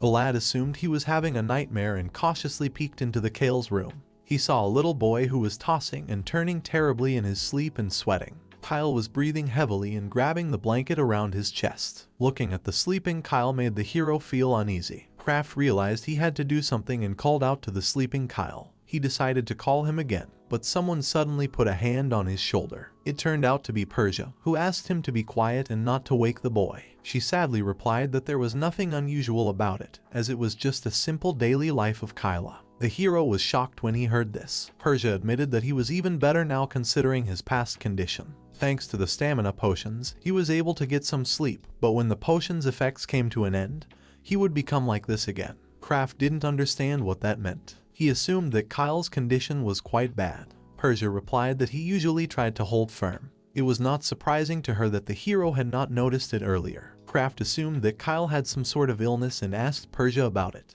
The girl didn't know it, but the boy's body had been weak since birth. It looked like it had something to do with the heart, but she didn't know anything about it. It became clear to the hero why Persia and Alfred cared for him so much. Persia was saddened that she could only offer him her physical strength, so she had something she wanted to ask Craft for. Craft replied that she could count on him, and the girl laughed. She thought it was funny that he agreed before she even said anything. It was obvious that the hero was able to pull it together based on the whole situation. He promised Persia that he would make a potion effective against disease. Kyle was like a little brother to him. The hero was just like him, so he wanted to do everything in his power to help the boy. After that, the boy got a book and started reading about different plants. After seeing what kind of environment these plants grew in, Craft realized that this was going to be a problem. The habitats of many powerful monsters, most of which were extremely dangerous to humans, were swamps. The hero wondered why healing potions rarely appeared on the market, and realized what the problem was. In addition, these potions were terribly expensive. Judging from the map, there was a swamp not far away that might suit them. The hero decided to head there and scout the situation. When he reached the place, he saw there a lot of terrifying snakes that gathered in snake-like balls. The guy was able to see them from a distance with his new skill. Craft could use farsightedness magic, which allowed a person to see into the far distance. He thought that seeing this was quite expected. Their business was bad, for the swamps were inhabited by hydras that possessed multiple heads. Some snakes even had 7 heads. Hydras were the masters of the swamps. The presence of a large number of heads allowed them to control a vast territory. It was simply impossible to gather herbs without being detected, and the hero understood this. Later, the hero traveled back to the village where he met the Leafa. Leafa asked the hero where he had been, and the lad told her that he wanted to create a new potion, so he was looking for herbs. The girl assumed that he had found the right one, but Craft was saddened. He replied that in the place where they grew, he couldn't gather them. The hero did not understand why they grew exactly in the swamps, where many terrible hydras still lived. As he started to eat his lunch, the guy said that the hydra's field of view was quite wide and one shot obviously couldn't defeat them. Leafa made a fuss when she heard about the hydras. The hero looked at the girl, who was apparently concerned about it. The hero thought it was natural for them to live in the swamps, and the Leafa apologized to him. It was hard for her to talk about it, but she reminded Craft that there had previously been a settlement of dwarves here. She clenched her little fists and said that things were rather more complicated than they seemed. The main reason why the settlement was destroyed lay in the hydras. Kraft was shocked when he heard this. The fact was that hydras rarely left their territories. As long as one didn't get close to them, they weren't supposed to be a threat. The girl didn't know the reason, but one day they were suddenly attacked by a whole swarm of hydras. It was quite difficult for her, for even now these monsters were still appearing in Leaf's dreams. The guy could only sympathize with her and replied that he understood. Nevertheless, the Lifa wanted to know about his plans, and the hero replied that he would like to gather herbs there. He realized that this would be difficult to do while avoiding the hydras. This time he needed to take the minimum number of men in case of battle. The boy thought that it wasn't necessary to kill them. No sooner had he finished speaking than Lifa grabbed his clothes and said she would go with him. The hero wanted to take a promise from her that she wouldn't push herself, but the Lifa thought it would be fine. Besides, Kraft was a former adventurer and mage after all. Lifa smiled and promised to follow his orders unconditionally. The hero responded with a mutual smile and said that in that case, they would go and gather the rest of the members for the group. Upon arriving at the house with the workers, Kraft told them the story of why he wanted to go to the swamp for herbs. In doing so, the hero decided to exclude the story of Kyle's illness. He said that he needed a few men and asked for any willing people to respond. Persia, who was standing off to the side, looked rather pensive. While the others hesitated to raise their hand, Persia agreed to go with him.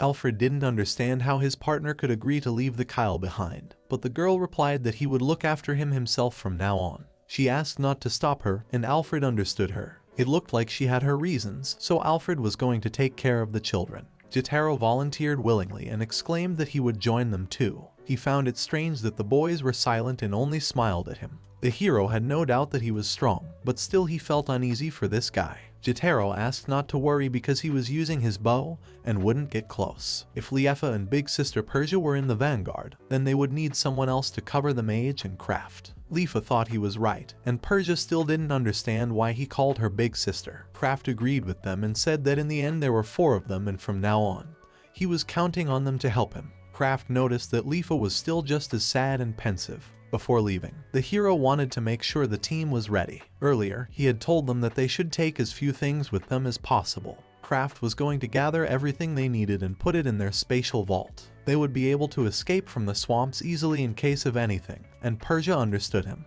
The hero noticed that Persia looked the same as she always did. He assumed that the light armor of the personal guard had sufficient protection. Persia was angry as he glared at her. Liefa, on the other hand, looked completely different this time, as she was wearing a bunch of armor. Despite the armor, she was holding a huge hammer. It seemed to Kraft that she went overboard this time. He thought it would become difficult for her to move around in such armor, but Liefa asked not to worry about that. She decided to show off her skills and asked the hero to watch it. The hero didn't even know that she could move so fast. He apologized to her for his doubt. Jotaro was delighted and exclaimed that he too had improved his equipment. But looking at him to the group, it seemed that he looked like an ordinary nameless bandit. Jotaro grinned and said that he decided to wear his best outfit this time and wanted to hear what the others thought. Apparently, he thought a lot about his outfit, but no matter how you looked at it, he looked like a common rogue. The guy was glowing so much with happiness and thought it was strong. Kraft asked to take off at least the blindfold, saying he looked his best. The hero asked him to remember to also use oil to spice up his arrows. Jotaro smirked and said that each of his shots would be exactly on target. In that case, the hero agreed with him and said that even if they didn't succeed the first time, they could try later. Before the mission, he asked the group not to overdo it and to go boldly forward and not to be afraid of bathing in potions. Persia said that this was very different from their army. There they were told to use them only as a last resort. Hearing this, Kraft realized that it was a bit hard for them. Still, he asked her not to hesitate to use them, for she still had a lot of work to do. Persia agreed with his words. For the first time, she smiled at the hero and said that she didn't plan on getting hurt just yet. It seemed to Kraft that she seemed to have an air of reliability about her. Jotaro meanwhile began to admire his older sister again, thus angering Persia. The hero wanted to avoid battles as much as possible and found a route with only a few hydras. He asked the boys to exercise restraint and avoid using any loud techniques, including magic. The other hydras would be attracted by the noise, so they should have been careful. Now that they were in place, the hero was going to discuss their plan of action. Liefa would have to attack head-on, but she didn't have to kill the hydras. Meanwhile, Persia would go around and attack them from the rear. Jotaro will stay behind their backs and cover them in case of trouble. If things go bad, Kraft will cover them with his magic. When they reach their destination, the hero will gather herbs, and after that they will run back as hard as they can. Leafa suddenly heard some noise and asked everyone to be quiet. She heard a crocodile hissing somewhere nearby. It turned out that a large hydra had caught its prey in the form of a large crocodile and was strangling it before devouring it. Leafa cautiously approached the hydra and hid behind a tree while the snakes devoured their prey. She looked out first and told the boys about the hydra being here. After Leafa alerted everyone to the hydras, the boys looked out after her. There were even more of them than Jotaro thought, and the hero suggested they retreat. Jotaro ordered him not to be afraid and believed they would succeed. One of the hydras spotted the heroes and began to rapidly approach them. The group called out to the Leafa and told her they were counting on her. Leafa took the hydra's frontal strike on herself and blocked it with her broad hammer. The impact caused the snake's head to turn backwards. Jotaro was impressed that the Leafa didn't even flinch at the impact. The Leafa was quite small, but was able to stop the hydra. Kraft assumed that she used some sort of technique. Her crest was meant for Kraft, but she could use combat techniques. It must have taken some serious training for her to do such a thing. Persia asked simply to restrain it and jumped up. The girl's sword was coated with oil of sharpness, as the oil had shown them to be effective before. But the hero wasn't sure if it would be effective enough against a monster like the Hydra. Persia swung her sword and applied the Phoenix Whirlwind. Persia had no trouble to deal with such a huge head. The entire group, including Persia herself, froze in place, keeping an eye on the Hydra. The huge decapitated Hydra swayed to the ground, but the Leafa continued to stand right in front of it. At the very last moment, as the body of the huge Hydra fell to the ground, the Litha dodged and stepped back. Jotaro was delighted and ran up to the severed parts of the snake. He exclaimed that the girl had chopped it up like steaks. Finally, his big sister showed her true strength. Persia was angry again because the boy called her that. The girl looked at her sword and told the hero that it was like cutting butter. Her weapon wasn't even of legendary quality, but it was more than effective. Jotaro walked over to the guys and said he pulled out a magic stone. When he held the magic stone, Kraft couldn't see the bandit in it. Leafa, who was standing nearby, grinned and the hero looked in her direction. The guy thought her behavior was strange and decided to find out what was wrong. Leafa continued to chuckle while trying to contain her laughter. It looked rather strange and frightening. At some point, Leafa ran forward with wild laughter. The group couldn't understand what was wrong, for it was as if the girl had lost her mind. Persia thought they should catch up with her, but the hero asked them not to worry about them and run after her. Persia understood everything and, leaving the guys behind, rushed after the bodice. The hero rushed after them and asked the Jotaro to keep up. Right in front of the impressed friends, the Litha dealt with another Hydra and laughed throughout the forest. It was quite fun for her, but the guys were scared by such a sight. No matter how much Persia attacked with the bodice, she didn't get tired at all and used the Phoenix Whirlwind without end. Jotaro, along with the hero, only had to watch them. One of the monsters realized that the heroes were beyond their strength and decided to run away from the battlefield. Leafa rushed after him and told him that he could not escape them. In front of the surprised Kraft, she cut the Hydra into small pieces in the blink of an eye. The pieces of the huge snake fell right in front of the guys, and the guys screamed that it was dangerous. Jotaro asked Kraft to be careful that nothing fell on him. Kraft grabbed his head and exclaimed that they were overreacting. Soon a whole mountain of chopped up snakes had gathered in the swamp. Leafa, along with Persia, finished their work and finally calmed down. Looking at them, Jotaro and Kraft were getting kind of uneasy. Leafa noticed that the guys were looking at them and turned her head back. This made them feel many times more scared and a chill ran through their bodies. Only now did Leafa decide to apologize for ignoring their plan. But the guys saw no problem with that. Leafa smiled and said that now she was able to get a little revenge for all her family members. The hero saw how happy she was and was glad she was okay. Leafa was glad that she was able to do this and thanked Kraft. Persia smiled, for she too had something to say to Kraft. She felt that there was nothing she could do while Leafa defeated the monsters one by one, so she simply had no choice. Kraft thought it was obvious and thought Persia was just having fun. By his answer, Persia could not fool him. Jotaro approached the hero and told him that they were unable to get the herbs. Persia almost blurted out what the herb was for and started talking about Mr. Kyla. The guy interrupted her and said it was too late for them to change the system. The hero asked not to be told about Persia being sent here because of her rampage, but that was certainly not the case. Jotaro thought it sounded kind of suspicious. After a while, the hero concocted a legendary quality sickness potion that was supposed to cure most illnesses. As usual, the problem was testing. Judging from the Leaf's evaluation, they shouldn't have had any problems. But without tests, Kailu-san couldn't give it to him. Despite that, everyone in the village was healthy as they took the endurance potions. Leafa thought that it was enough to test for side effects. The hero said that he drank some last night but didn't feel anything. As they were talking, an anxious Persia flew into the room and asked if the potion was ready. The hero replied that they had made more than one potion.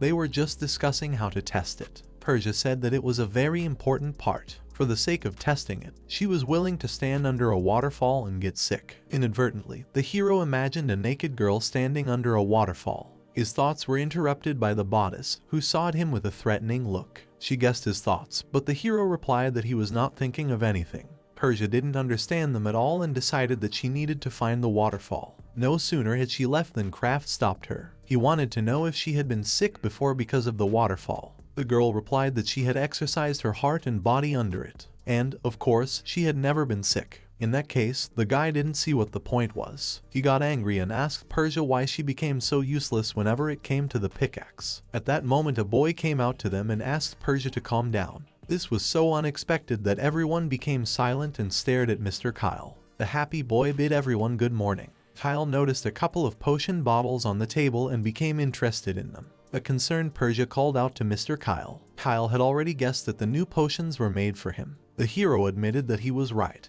and yet he thought it was a good idea to make the sickness potions. The boy smiled approvingly and thanked Kraft for his help. Without asking permission, Kyle took one of the bottles and decided to try it out immediately. Everyone was horrified that Mr. Kyle drank it, but the happy boy only sighed in relief. The guys wanted to warn Kyle saying, but Kyle didn't understand what was wrong. He assumed that there was something wrong with this potion. Judging from the assessment, it was safe, but it hadn't been tested. The boy smiled and said that there was no problem with it, because he had faith in Kraft. After a few minutes, Kyle exclaimed that it was great, for he felt better immediately. Alfred and Persia were moved to tears and exclaimed that it was wonderful. They heartily congratulated Mr. Kyle on his recovery. The boy thanked and said that it was all thanks to them. Leafa noticed that Kraft didn't even smile and was about to leave. Everyone stared at the hero in surprise, not understanding his behavior. Kraft approached Kyle and asked him not to lie to them. Persia and Alfred didn't understand what he was saying. Kyle pretended he didn't know what he was talking about and said that he did feel better. Kraft wasn't going to hear it anymore and asked him to stop. Kyle became upset when Kraft seriously asked him not to lie anymore. He knew Kyle was doing it for their good, but he had to tell them the truth. The hero believed that by his actions, Kyle would only spread lies about the potion's effects and cause problems for the villagers. The boy's bodyguards did not understand at all what had come over Kraft and began to get angry with him. The hero apologized to Persia for not telling her earlier, but he was only half convinced that this potion could cure the Kyla disease. These potions could indeed cure diseases such as colds, clubfoot, infectious disease, and the like. In this case, Persia did not understand what the problem was. Earlier she had talked about the fact that Kale was born with this disease. Diseases were usually the result of something external, so the hero was not sure that such a potion could help against something innate. The hero guessed that even experienced doctors were powerless against the Kyla disease. Persia could not believe that Mr. Kyle would remain like this forever. Seeing tears welling up in her eyes, Alfred asked her to calm down. Kraft actually had something on his mind, but he needed to give it some time. The boys listened to him attentively and Alfred was still calming Persia down. Kraft apologized to Kyle, but he would only have stamina potions for a while. The boy gladly agreed, for they made him feel better and besides, he had absolutely no choice. The hero wanted to take a promise that he would not tell any more lies and Kyle promised that he would not tell any more lies to anyone. Kraft smiled at the boy and agreed with him. In that case, that was all for today and the hero was about to leave but was stopped by Persia. The girl apologized for yelling at him because she got a little agitated. The hero replied that it was okay and she shouldn't have worried about it. He thought it was a natural reaction. In any case, she was leaving the safety of the village and the Kyla in his hands. Kraft agreed with her and asked her to rely on him. The girl took the boy's hand and motioned for Mr. Kyle to go. Leafa had no idea that even a potion of legendary quality would not help the Kylu. The hero replied that there was no one with medical experience here. Furthermore, even the doctors summoned by the Margrave couldn't figure out anything. Most likely it was some special kind of disease. Someone with the crest of a priest once told Kraft that healing magic was completely ineffective against congenital diseases. However, the hero thought they might be led and the potion would help. If it could heal Kyla, they wouldn't need another method. He told Leaf that they would have more problems with the other method. Right now, Kyle had the ability to receive stamina potions. In fact, they were just effective nutrients that temporarily suppressed his illnesses. They needed to expand their village before working on the new method. Their goal would be to establish their own adventurer guild here. Leaf was surprised that they could do that. The village needed security, and together with the stores and dwellings, they could do that. Leaf didn't understand what it was all for. Guy thought that in all likelihood they would need strong people here eventually. The hero explained that there was a potion that could heal the Kyla disease, but the herbs from the swamps alone would not be enough for this, and the materials needed were very rare. There was no way they could do without battles with monsters to gather these materials. Kraft took the book with the necessary ingredients and showed the needed herbs to Leaf. Leaf was shocked when she saw where the necessary ingredients grew. The book said that such herbs could only be obtained in the dwellings of dragons. The hero asked Kyle to be patient a little longer, for he would surely heal his illness. Finally, the people reached the border village. It had been a long journey for them, but now they could get their citizenship. However, they encountered many monsters on their way. It was not for nothing that these places were called the Land of Monsters. Therefore, they hired a bodyguard who wanted to meet someone in that village. One of the men was a bit nervous to develop such a place. No matter how long they lived there were clearly no more than a few rickety huts. His partner couldn't believe he was saying such a thing. Having traveled such a long way, they had already prepared themselves for survival, no matter how harsh it might be. The man who was walking in front of them stopped abruptly, and the man bumped his head against him. The men could not believe their eyes, for right in front of them stood a real developing town with a population. The men looked around at every building and could not realize where they were. There was even a well in this village, which delighted the men. Leaf met the gentlemen pioneers and told them that they were waiting for them. She greeted them at the border. One of the guests wanted to make sure that they had really started developing the place only 6 months ago. The girl smiled and replied that they had gathered many experienced artisans here. She expected a lot from the newcomers and suggested they create a good village together. The men were happy and agreed with her. The hero noticed that this village had become a bit more cheerful. In order to create a guild of adventurers, they began to attract more and more new discoverers here. Both adventurers and pioneers came here. A young guy in armor named Reddick greeted Kraft and said that they hadn't seen each other in a long time. He was curious about the hero's life. Kraft was surprised to meet the adventurer Reddick here. The hero had been in the same group with this guy in the past. They were fellow adventurers for a while. Kraft assumed that Reddick was on an escort. The guy confirmed this and replied that he was here for another reason as well. He stunned Kraft and said that he would now do his duties here. Seeing the guy's shock, the Reddick laughed and exclaimed that he had a good reaction. Reddick was a TS rank adventurer, while the rest of his group were from TS to D rank. The hero didn't understand the reason why his group needed to live in such a place. The guy replied that there were plenty of monsters to hunt. It had been difficult to replenish supplies before the village appeared, but now they would be able to not worry about it. Reddick decided to confess something to the guy, but he didn't know how to say it properly. He actually felt regret after he left the group. Kraft was surprised to hear such unexpected words from him. The guy laughed and admitted that this regret didn't last long. The hero offered to treat him without civility. The hero joined his group right after he became an adventurer. At first, everything was fine since they were all inexperienced. However, after only a short time, they became better than him. Kraft couldn't keep up with their growth and felt like ballast to them, so he left their group as if running away. He then joined various inexperienced groups and suffered the same fate again and again. The hero got a shiver when he remembered those times. The guy admitted that at the time, he couldn't keep up with their growth and unbalanced groups were no good. Reddick realized what the point was and smiled. He remembered that after he left the guild, the guy had been given the nickname of a self-proclaimed mage. Kraft knew about it, and he was hurt to the point of tears. Reddick chuckled and said that only a few people said such a thing. Such people could boast nothing but a long tongue. Besides, the hero was also called by another name he didn't even know about. Reddick approached the fellow and said that he was nicknamed the mentor of budding adventurers. Most of the many new adventurers in his care were reluctant to talk directly about it out of embarrassment and guilt. It was noticeable that Kraft had never heard of such a thing. Even though they were achieving growth thanks to him because of his stagnation, they had to kick out the hero so that they could continue on their way. Because of their guilt, they were never able to tell Kraft about it. Kraft remembered all the past events and tasks they had to go through with their friends. The hero doubted that this could have really been the case. By the looks on the faces of the last of his group, they really were most likely uncomfortable. The hero thought he hadn't gotten anywhere as an adventurer, but there were still people who appreciated him. Subsequently, Reddick thought about something. He decided that they could help the place by doing their duties. It was the least they could do in compensation. The hero shook hands with the adventurer and said he was counting on them. Reddick asked Kraft to give them the job. The village was growing rapidly. There were many reasons for this, but the main one was the founding of a new adventurers guild. From the beginning, these lands had been the abode of monsters. Thus, adventurers stayed here for a long time for the sake of hunting in this area. Due to that, the village naturally grew, and with that, new businesses also arose. For example, recently, more and more people came to visit them every day, which meant that they had no place to stay. Lifa had no time to apologize because there were not enough inns. Because of the popular boom, they ran out of vacant houses. Now all the workers in the village were working to expand the hotel to cope with the problem.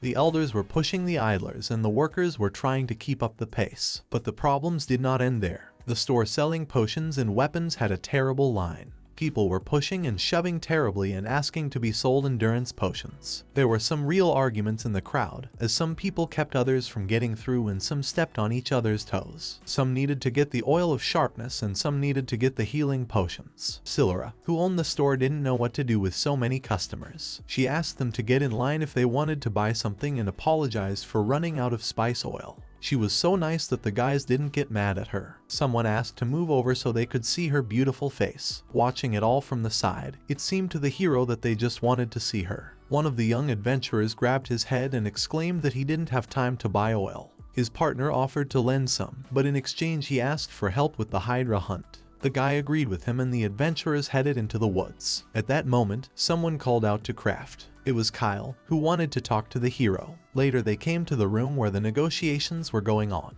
While pouring tea into mugs for everyone, the hero asked the guys what was the matter. Kyle sat down at the table with his little sister and said that he would like to discuss something with him. Kyle said he would like to name this village, and Kraft thought for a moment. The hero couldn't even believe they didn't even have a name until now. The boys thought Kraft was joking with them, but apparently he was serious. All attempts to settle here were unsuccessful. They didn't stay here for long, and there was no time before a name. Kyle wanted to hear the hero's idea, and the guys suggested calling it Kyle's Village. Kyle didn't like that Alfred and Persia had suggested the exact same name.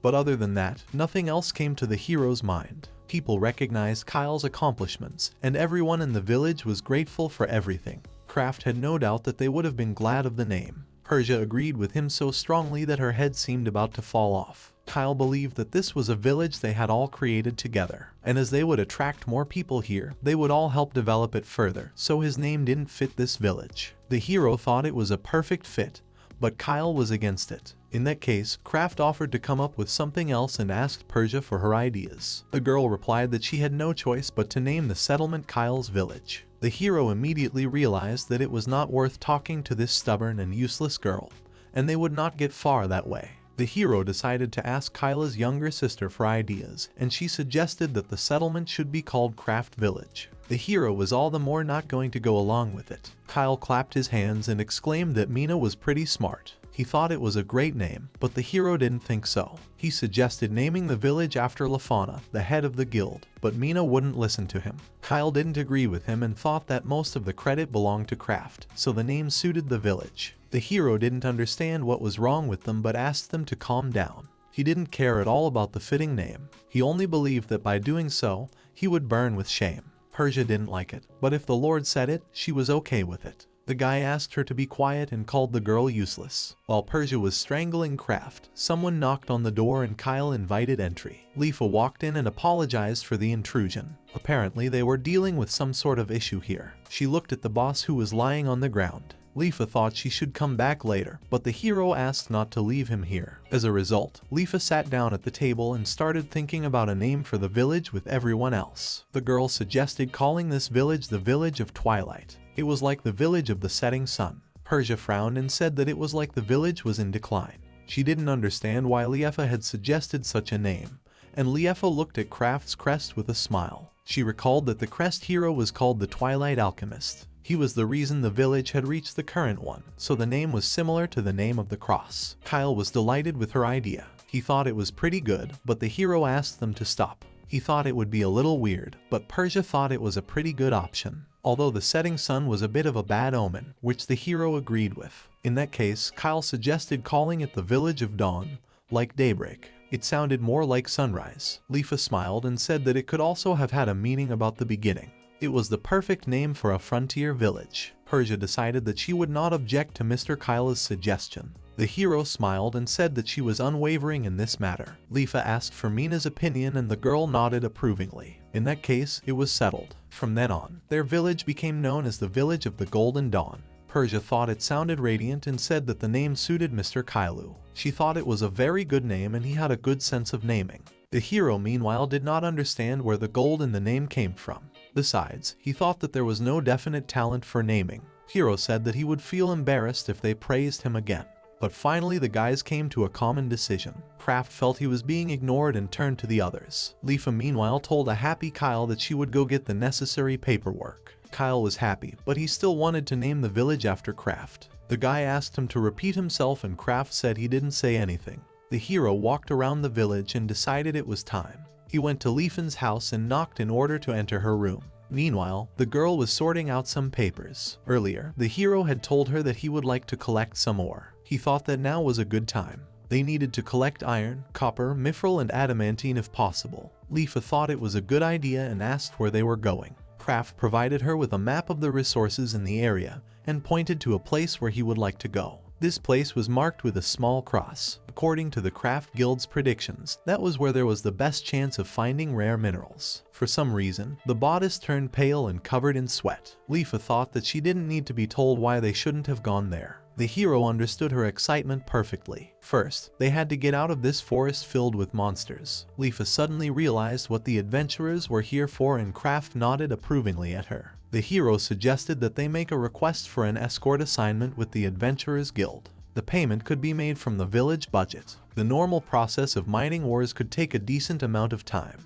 They could make pickaxes out of steel, using hard rock forging oil, and then coating it with oil of sharpness. As for finding ores, here he would need the help of Leafa as a dwarf. Leafa replied that she would help him no problem. The hero thought that they would succeed. Besides, he had prepared something else for them. Leafa looked at Kraft suspiciously, and the guy became as awkward as possible. The girl thought that the hero was hiding something from him and the guy apologized. He wanted to test something when they reached the place. He only promised her that there was nothing dangerous about it, but that was inaccurate. Eventually, after a while, the hero along with Leafa gathered their entire squad. Leafa still continued to stare intently at the hero. Reddick shook Kraft's hand and thanked him for assigning them to this quest. The boy replied that he had just picked the best group in the village and hoped they would work together. Jotaro exclaimed that he would try his best along with everyone else. The hero didn't remember calling him along with them and didn't realize how he had gotten to them. Still, the hero allowed Jotaro to go along with them and said that it was time for the ore to be harvested.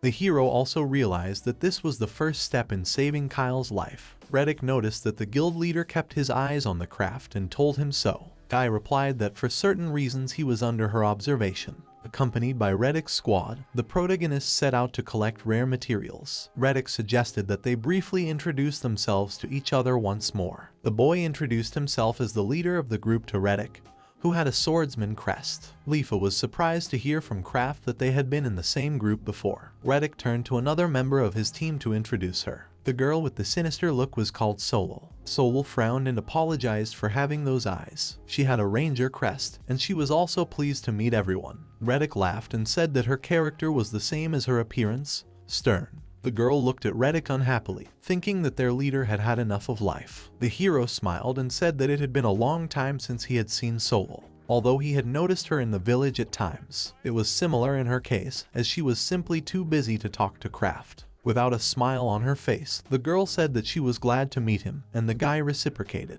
Truth be told, when he joined their group, there was a time when he had a bit of a crush on her. But it was as if the Reddick kept getting ahead of him and didn't give Kraft a chance. Kraft could see Solal blushing when Reddick made jokes about her and didn't dare to do anything about it. It seemed to the hero that she apparently loved Reddick. Thus, his hidden one-sided love came to an end. He never thought that they would meet her again. Solal said she was looking forward to working together with all of them and shook hands with the hero. She hoped they would work together and went forward. Reddick turned to Kraft and offered to introduce the rest of the guys. A weak-looking guy named Bapa had the crest of a priest. The black-suited guy was a mage named Mess, and the big guy was a warrior named Muzzle. The priest exclaimed that it was a pleasure for them to meet Kraft. He shook the guy's hand, and the hero said it was mutual. Reddick realized that the hero was apparently already familiar with them. The mess was quite skillful, despite the lack of a crest. Kraft was impressed that he could use magic without one. Morta, on the other hand, was much stronger than the average man,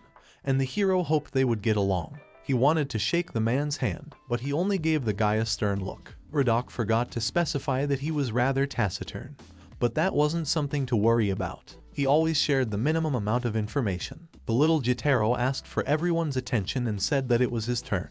He introduced himself as a hunter who was pleased to meet everyone. Reddock smiled and told Kraft that the guy seemed pretty energetic. As Kraft expected, Reddock thought he was a bandit, but the Jotaro exclaimed that that was not the case at all. The boy didn't understand why Reddock was talking about him like that, since he was wearing his best clothes right now. Kraft reassured him and said it suited him, but he still looked like a common thief. Reddock said he liked everything. Plus the guy looked like a nameless bandit. Jotaro asked Reddock not to joke around, since he wasn't a bandit. Solal apologized for her words, but it was clearly not a joke. After the group of guys got to know each other, they continued their journey and headed into the depths of the forest. Along the way, they deftly dealt with small monsters. Reddock clarified to the hero whether they could traditionally collect all the stones and materials from the monsters. Leifer replied that it was quite possible. After all, it was the right of escorting adventurers. The hero smiled and told the group that they were doing much better than he expected. Reddock admitted that it was all thanks to his endurance potions. Solal agreed and said that she could use her techniques without any problems thanks to them.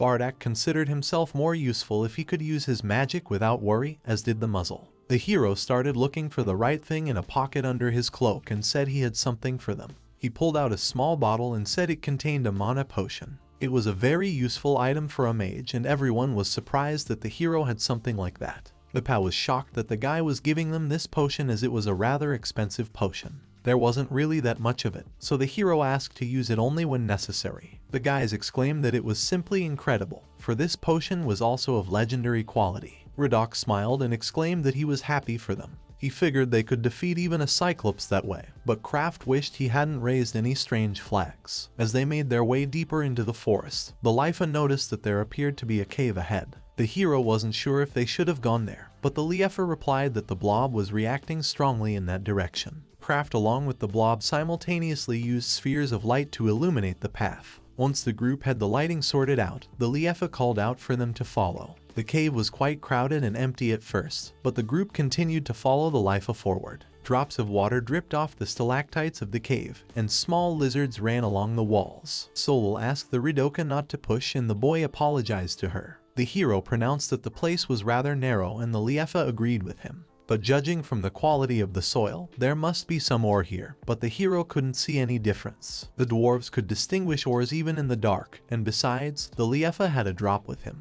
The girl was checking the quality of the ground as they progressed. The hero was happy about it and said that they were counting on her. He hoped this place hadn't turned into a dungeon, but it didn't seem that way to Reddock. Reddock said that there was no characteristic aura of a dungeon here, and it was just a natural cave. Dungeons were places that had become otherworldly and spawned monsters. Strong monsters lived in them, but many rarities could also be found there. Therefore, adventurers who wanted to get rich quickly went there. After walking for some distance, the group noticed that the cave was getting wider and wider. Reddock stopped the people behind him, and Kraft realized that there was something wrong ahead. It turned out that to their left were 3 stone lizards that the hero hadn't even noticed. The stone lizard was a large lizard with tough skin like boulders. Reddock told his group that the muzzle would be in the vanguard, the Solal the rearguard, and the other 2 would carry the rest. Reddock asked to support the group if they didn't finish. Morta prepared for the attack and raised his shield. The huge lizard opened its maw and rushed to attack, but Morta's shield was so strong that the lizard was thrown back by his blow. Solal prepared to fire her bow and said that they were only lizards, even though they were tough. She wondered how these creatures would handle her arrows coated with oil of sharpness. The arrow reached its target and pierced the head of the huge lizard through and through. Reddock exclaimed that they were doing a great job, and Solar thought they could handle themselves. In that case, Reddock ordered the others to explore the perimeter, and asked them to be careful as it was quite narrow. Meanwhile, Solar and Morta continued to successfully attack the monsters. No sooner had the guys struck another blow than the monsters fell to the ground. Solar thought that this was the end of it and asked Reddock a question. Redak examined one of the defeated enemies and said that they were finished. Now they should have hurriedly gathered materials and they would move on. Looking at them from the side, Kraft smiled and thought that they were a pretty good group. Earlier, when he had a completely different crest, he had traveled with them and tried hard to learn magic. The time when he was an adventurer seemed almost like a distant memory to him. Redak grinned and said that these lizards were no great hindrance to them. Kraft smiled and said that was only because of him, for all the budding adventurer would have had to do was run away from them. Redak agreed with him and laughed even more, but Redak was also keen to point out that his oil of cuteness had played its part. They had solo arrows, but the muzzle axe cut through the lizards like butter with a kitchen knife. Kraft was embarrassed and said that Redak was right. Redak admitted that the hero had indeed changed, and the hero was glad he could do his part. Still, Redak thought that he shouldn't have been calm just because he had a coat of arms. The lad grinned and suggested another time to personally test Kraft's abilities. Solal thought he had nothing to worry about. She asked the Redak what class might be more suitable for him.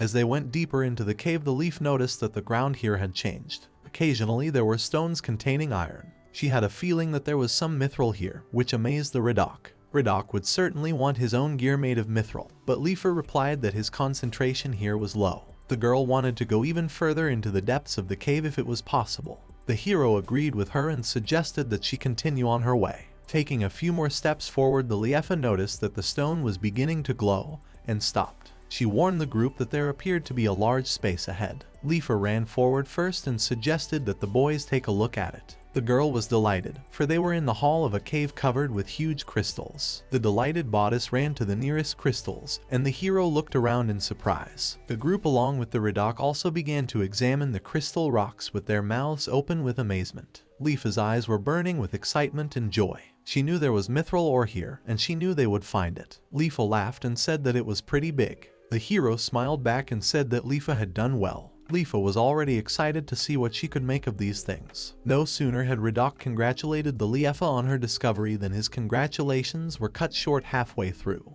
The boy's gaze became suddenly fearful. He noticed some kind of movement in the darkness and called out to Leafa. Redak asked her to run away faster as someone's large eye was looking at her from the darkness. Leafa screamed in surprise as the one-eyed, fanged creature suddenly roared at her. The huge muscular one-eyed monster was already closing in on the girl, and Redak asked Leaf to run back. Judging from its appearance and one eye, it was a cyclops. This creature was stealthily hiding in the shadows and waiting for its prey. The monster climbed out and took a huge club in its clawed hand. Its large eye stared directly at the little bodice that stood across from it. Redak rushed to the lift's aid and covered her with his. He pulled his arm back to keep the bodice away from him. The guy turned back around and asked Muzzle to support him. Meanwhile, Liefa and Sora had to run back. Bardak had to use on all his attack magic, and Bep had support on him. When the group was all assembled, Redak ordered them to take up the task. Warda swung his huge axe and struck the monster. Kraft was shocked that his blow had no effect on the enemy. The Cyclops simply dodged and then was about to strike back. His huge arm flew towards the group as the guys hurriedly ran back. Morta prepared his shield and tried to hold back the onslaught of the enemy, but apparently it wasn't easy. Eventually, Morta couldn't hold on and the monster's arm threw him backwards. The adventurer fell to the ground, which greatly frightened his partners. Redak wanted to rush to his aid, but Kraft put a hand on his shoulder. He calmed Redak down and told him that everything was fine, because he was using his potion on him. As the hero rushed to help the Muzzle, he asked the Beep to continue helping with his magic. Kraft approached the wounded adventurer and splashed an entire flask of his medicine on him. As the potion hit the wounds, the adventurer's body began to be covered in steam. Soon it was all gone, and the hero asked him how he felt. Morta silently examined his hands. Realizing he was fine, he grabbed his shield with him and ran towards the Cyclops. Redak became worried when he saw his comrade back on the battlefield. At some point, Redak realized that he had recovered quickly and said that the craft potions were amazing. Lipa called out to Redak and said that this monster was quite nimble. Redak turned to the quarrel and asked if she could have hit it in the eye with an arrow. Sora tried to aim as hard as she could, but there was no way she could. That monster was moving too fast and she couldn't focus on it. Redak couldn't find good words for this Cyclops. He tried to wound the Cyclops' leg, but the monster cleverly dodged it. The creature seemed to mock them and swung its huge club to strike back. The boys cursed and said it was a one-sided battle. The hero thought that their business was bad, for at this rate they would lose. Kraft began to actively think about what he could do. Fire and wind were no good in this case, for they were in a cave where gas could hang in the air. The hero had not practiced his earth magic enough. Magic that affected a large area was also missing. In that case, Kraft decided to resort to another magic and raised his arm with the crest above his head. The entire group turned to Kraft in surprise. No one understood what he was doing, but shards of ice began to condense near the hero. The ice transformed into an ice fang dart and the guy launched it straight into the Cyclops' chest. The attack was so fast that the monster didn't have time to stop it. A huge ice dart pierced through the Cyclops' body and lodged deep in its chest. The group couldn't figure out what magic the hero had used and found themselves greatly impressed by it. The point of impact began to freeze and ice the Cyclops. Riddock took up his sword and told the others that they would succeed. He asked Sora to aim for the eye, and he and Morta would finish off the enemy in the meantime. Riddock along with the muzzle threw themselves into the attack and simultaneously dodged the sweep of the huge arm. After dodging, Riddock used the Storm Sword skill and wounded the arm of the muscular Cyclops, and then the guy added an attack with the Wolf's Annihilating Strike skill. Sora along with Riddock jumped on the Cyclops and used a joint boulder splitting strike. Meanwhile, Sora caught a good moment and launched an arrow directly into the enemy's eye. The Cyclops stopped in place and then began to fall. Riddock noticed that the body of the Cyclops was pulling towards the ground and asked everyone to step back. Eventually, the stricken monster with its icy body fell to the ground with a clatter. The group looked uncertainly at the lying Cyclops, thinking that they had made it. Riddock walked over to Kraft and put his arm around him, exclaiming that they had succeeded. Judging by the muzzle's face, he was happy too, but only mumbled in response. Jotaro was happy that the guys were able to defeat such a scary monster, and Leaf exclaimed that they were awesome. Bardak never thought they would be able to handle a creature as ferocious as the Cyclops. The pet exclaimed that they did a great job on him. This is exactly what Kraft expected from the Riddock.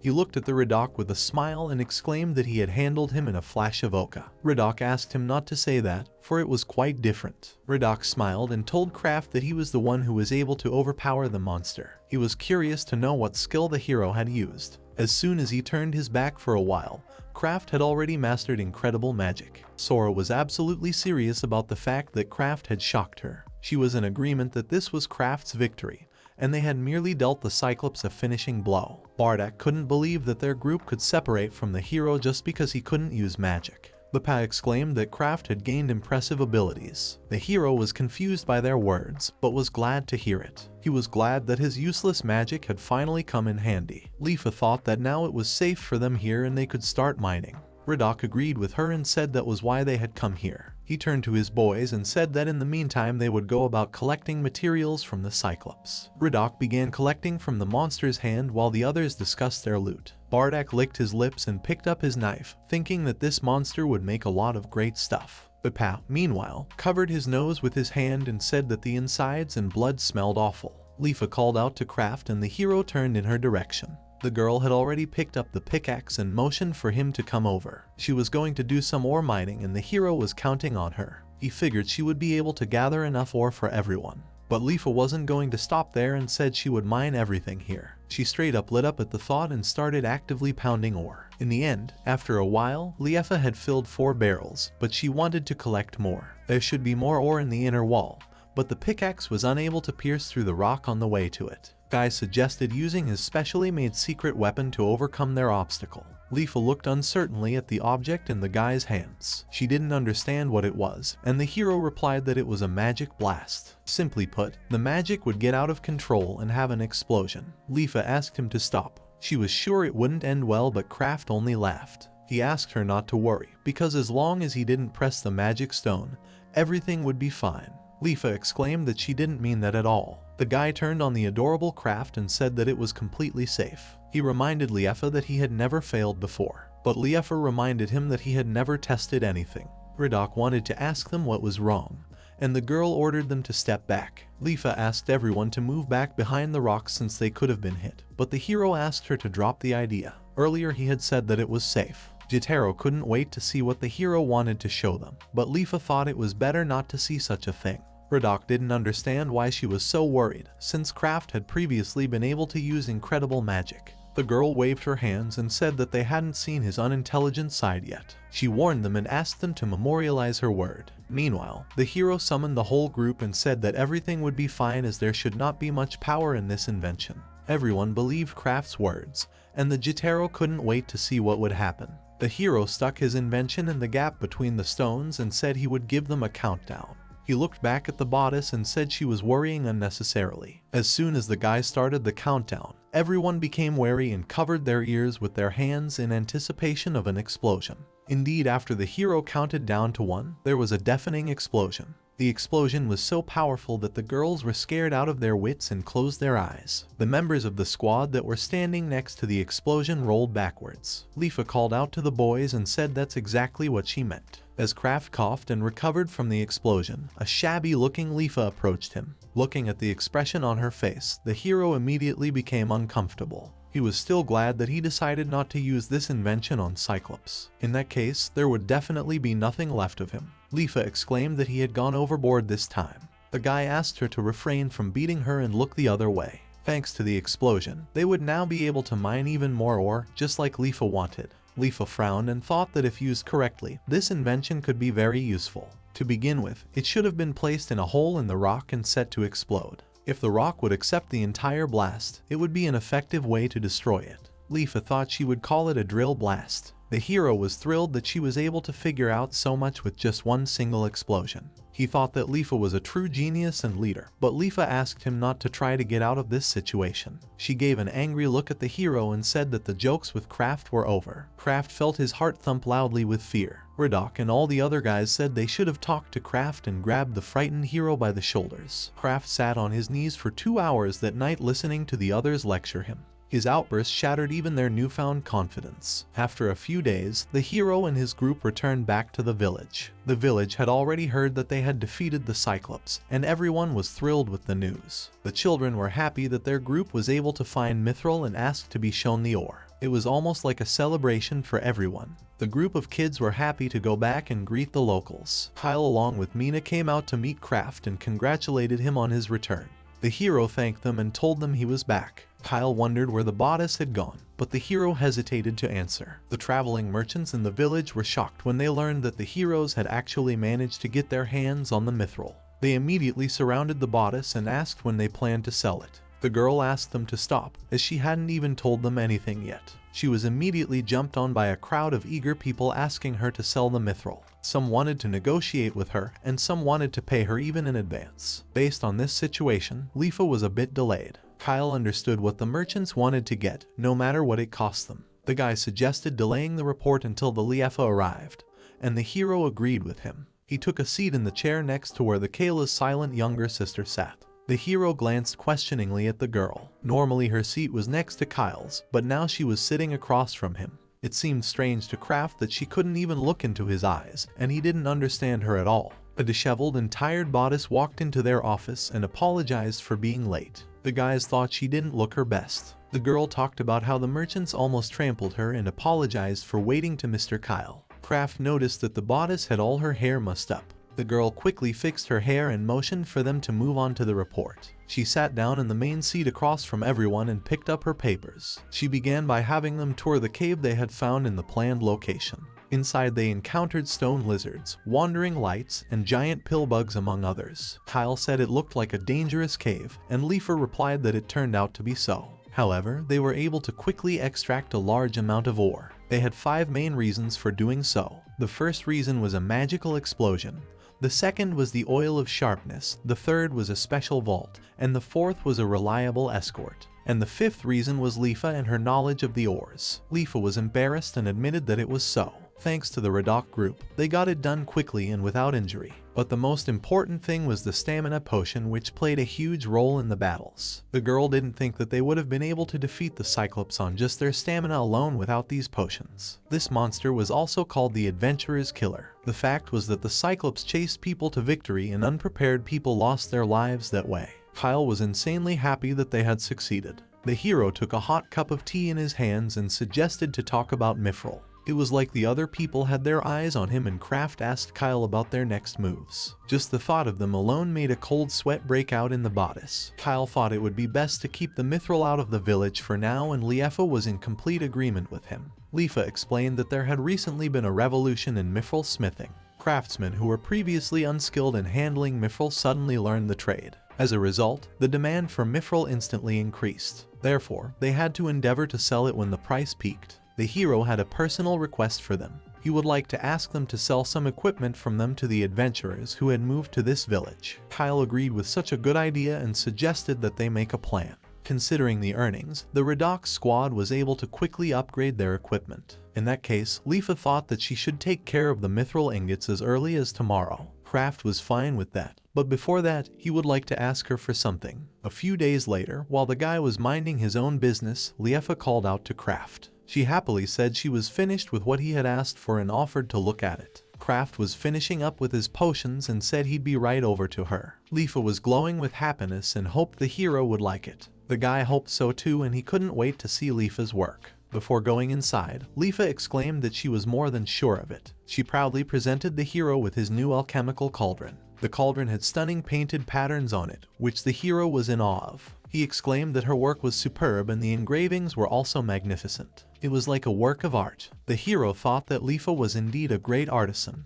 These words managed to embarrass Leafa, and she blushed slightly. She suggested to move him to the alchemy craft room as soon as possible. The hero agreed with her and said he would move it to his storage room. But as soon as he took hold of the cauldron, he felt some kind of crackling inside. The crackling got bigger and bigger, so Kraft let go of the cauldron. His mind was as if clouded, but the hero didn't realize what was wrong. Leafa was scared when the guy fell to the ground and hoped he was alright. The hero replied that his head started to overflow with information when he came in contact with it. Leafa replied that it was exactly the same with her when she made her first special anvil. The sensation surprised even her. The guy came to his senses a bit and thought that it was some kind of specialty of the craftsman's crest. Quite a lot of information suddenly came over him, so his head was ready to burst. The guy looked at his shiny crest on his arm and said that this additional information came in handy. He smiled and said that they would try out the cauldron at the same time. Leafa looked at the guy questioningly, not understanding what he meant. Kraft poured 2 potions into the cauldron at the same time and stirred the contents thoroughly before using his magic. The contents began to emit bright sparks from the cauldron.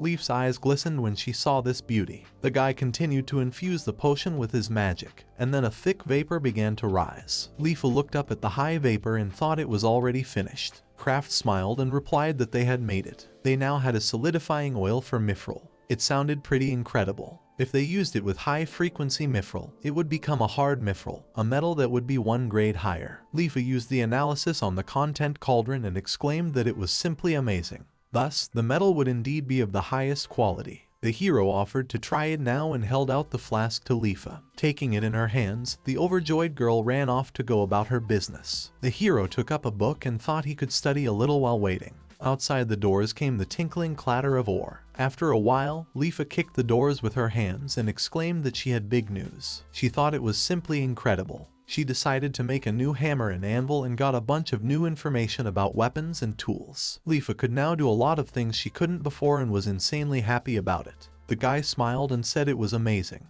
Leafa didn't understand what he was saying and exclaimed that the craft was awesome. The girl smiled genuinely and replied that they were all indebted to him. She was grateful to him, but Kraft didn't think he had done much. He asked her to stop and thought it was a true accident. Still, if she was glad, the hero rejoiced with her. Leafa ran back to the workshop and said it was time to make a couple new things. Running off in a huff, Leafa exclaimed that she would be too busy now. It was completely useless to address her, and the hero realized that she wasn't listening to him at all. From that moment a whole 2 months passed without incident. Later, Redoc visited Kraft and said that he had gone to that place. The hero wanted to know about their progress, and the guy showed him an ambrosia flower. Seeing it, Kraft thought for a moment. Kyle and Alfred were shocked, because ambrosia was a legendary flower. They didn't realize when they had managed to get it. Kraft smiled and said that he had just made a direct request to the Redoc. He wanted to know if it was really there. Kyle, along with his younger sister and Alfred, looked with interest at the flower they were seeing for the first time. Persia alone stood aside and glumly watched them. Revealing his map, Redoc said that they had spent a decent amount of time but were able to determine its exact location. He pointed to a spot on the map and said that if they went straight this way, the journey would take several days. With the right road it would only take a day or 2. The hero asked him to stop and recalled what they had said about his group. Especially since Redoc and his boys had traveled all the way with endurance potions and moved faster than a running horse at full gallop. Therefore, it was best not to trust their judgment. For an ordinary person, such a journey would probably take about a month, and that was quite a lot. The hero wanted to know if he had seen the creature, and the Redoc confirmed Kraft's words. They tried to get as close as possible, trying to remain unnoticed. Redoc stated with certainty that there was indeed a dragon there. Alfred, Persia, Kyle, and Mina were horrified with this information. It was surely a green dragon, for it had no feathers, only a green body. The hero pondered over the Redoc's explanation. They were still lucky that this dragon couldn't fly. In turn, it was rumored that it had strong defense and strength at the same time. However, Kraft thought that things were getting easier since they already knew about their enemy. Kyle had absolutely no idea what they were talking about. The boy interrupted the conversation between the two guys and wanted to make sure of something. Redoc and Kraft must have been discussing how to defeat this dragon. Redoc smiled and said that it usually happened that way. At this moment, they were indeed discussing a plan to defeat the dragon, but Kyle asked them to stop, for it was too dangerous. Still, their enemy was a real dragon, so Kyle didn't understand why they should fight it. The hero showed the boy a flower and said that they needed many such flowers. Persia had already guessed what he was talking about. It was the very ingredient to create an elixir medicine that could cure the disease of Kyla. The guy said they would defeat the dragon, create an elixir using this flower, and cure the Kyla disease. Persia was glad that they would finally be able to cure Mr. Kyle's disease, but Kyle said that Kraft couldn't do that.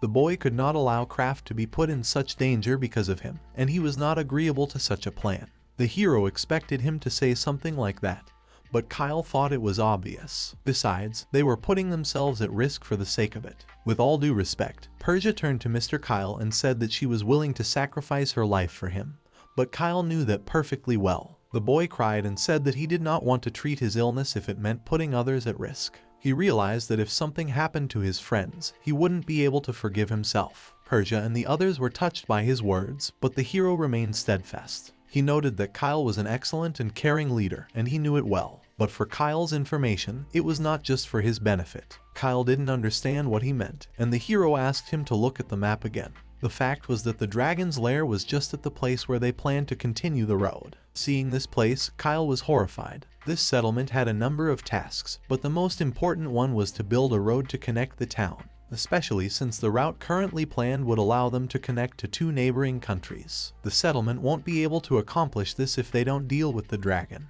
Alfred wanted to make sure that they could really overpower the dragon. Even an entire army would prefer to avoid facing one single one. But the hero believed that they had a chance. He looked back at his group and said that there were many monster fighting experts gathered here. This was the original reason why he had founded the Adventurers Guild here. Now they had enough fighting power. They also had healing potions and solid mithril equipment, so they shouldn't have any serious problems. Kyle was not at all happy that Alfred was agreeing with the heroes. The guy waved his hands and said he wouldn't let them do that. Persia objected to Mr. Kyle and said that this was his chance to recover. But Kyle was still against their battle with the dragon. Kraft thought it over carefully and said that in that case he had another reason. If they created 2 elixirs and presented them to the Margrave and the Baylord, it would be a great achievement for Kyle. Alfred assumed that Kraft was going to teach them the ghost cure. Kyle glanced at his bodyguards when he sensed a very tense atmosphere from them. Persia and Alfred only heard that it would be a great achievement for Mr. Kyle. Kyle hoped that Kraft could really do it. The hero replied that it was quite possible. It would be able to cure Kyle and would be an unheard of achievement. Kyle clenched his hands into a fist and asked them to wait for a while. Ignoring him, Persia told Kraft that she and Alfred understood and would help him with everything. They were in agreement with his plan, but Kyle yelled at them and asked them to stop. He ordered his bodyguards not to speak as they pleased. The boy pulled Alfred by his cloak and exclaimed that he didn't mean it. He didn't need merit or medicine, for everyone could suffer through his fault. Kyle cried and said he could not bear it. He asked them not to put their lives at risk for him. Kyle put his head down and dropping his tears on the floor begged them not to do it. Persia could barely hold back her tears and Alfred looked sadly at the Lord. Kraft apologized to Kyle, for he had apparently caused him to worry. He knelt down and looked at the weeping boy. The hero stroked Kyle's head and asked him not to worry. He assumed to show him their secret plan. Outside, the hero called out to Jotaro and asked the boy if their preparations were finished. Jotaro smiled and replied that everything was ready. It shouldn't have been a problem with such a large space, so the hero motioned for him to proceed. Leafa suspected something bad again and asked Kraft to stop. Hearing her behind his back gave the hero a chill. Kraft said it was far from what she thought it was. Besides, he had tested it many times with Jotaro. Kraft asked her not to worry and said it was all to calm Kyle down. Leafa hoped that everything would be fine and decided not to hinder them. Kraft smiled and asked Kyle to watch carefully, because he would surely be shocked by this. Jotaro drew the bowstring and prepared to shoot. The boy took careful aim and released the arrow. As soon as the arrow made contact with the tree, there was a violent explosion. Kyle watched carefully at such an amazing sight. All the eyewitnesses were in awe that a Jotaro could produce such an explosion with a bow and arrow. The hero asked Kyle if he remembered the magical explosion. The hero had mentioned it earlier in the report. This time they attached an improved version to the arrow. Even if they couldn't plant it in the right place, they could just shoot the arrow there. In addition, the solid mithril bows that Leafa made produced powerful shots, even using minimal force. Putting these two factors together, the enemy won't be able to get close to them. They will have the ability to make powerful shots from afar. Kyle thought that it really sounded like an incredible weapon, but he was still worried about the guys. At that moment, Persia approached them and said with confidence that they had a chance. Persia bowed to Kyle and asked permission to join the battle. Alfred approached her and also asked Kyle for permission. Kyle was disappointed that even Alfred approved of their idea. The bodyguards bowed to Mr. Kyle and asked to be allowed to take part in this mission. Kyle didn't know what to answer and sadly lowered his head. The hero suggested that Kyle surrender, for these two loved him dearly. Besides, they were not the only ones who loved him. In truth, everyone in the village knew about his illness and everyone was constantly trying to find something that could help him. Kyle didn't even realize it. No one wanted to mention it because it would be a shame if they failed. People didn't want to tell Kyle the truth and were going to keep it a secret. But in spite of this, the hero told him anyway. Kraft smiled and told Mr. Kailu that everyone in this village was going to help him. Besides, the hero insisted and asked Kyle to let him save him. The boy quickly wiped his tears and said that he had shown himself to be rather shameful. He only lost his temper because he loved everyone very much. Persia still couldn't hold back her belligerent tears and the boys smiled at the boy. Kyle admitted that he was scared because his judgment could decide whether they would live or die. As the person in charge of the village, the boy decided to become stronger. Kyle gave his permission for the mission, but he wanted to ask for something in return. He took a promise from the group that they would return safe and sound. Kyle gathered all his strength into a fist, barely holding back childish tears. Kraft leaned his hand against his chest and gave him his promise. Before they left, they made the promise to Kyle, after which their preparations were finished. Finally, the day of departure for the destruction of the dragon arrived. Before departing, Ridoc called out to Kraft and asked him to take a look at what was going on outside. The hero was thrilled that all the adventurers had come here for the dragon-slaying quest. There were more of them than he expected. Ridoc smiled and said that simply participating in it would bring them a lot of glory. Besides, these people were just happy to help them. They wanted to help both Kyle and Kraft. Kraft understood them perfectly and said that all these adventurers looked pretty determined. The hero was overcome with joy that they could help someone in need of help.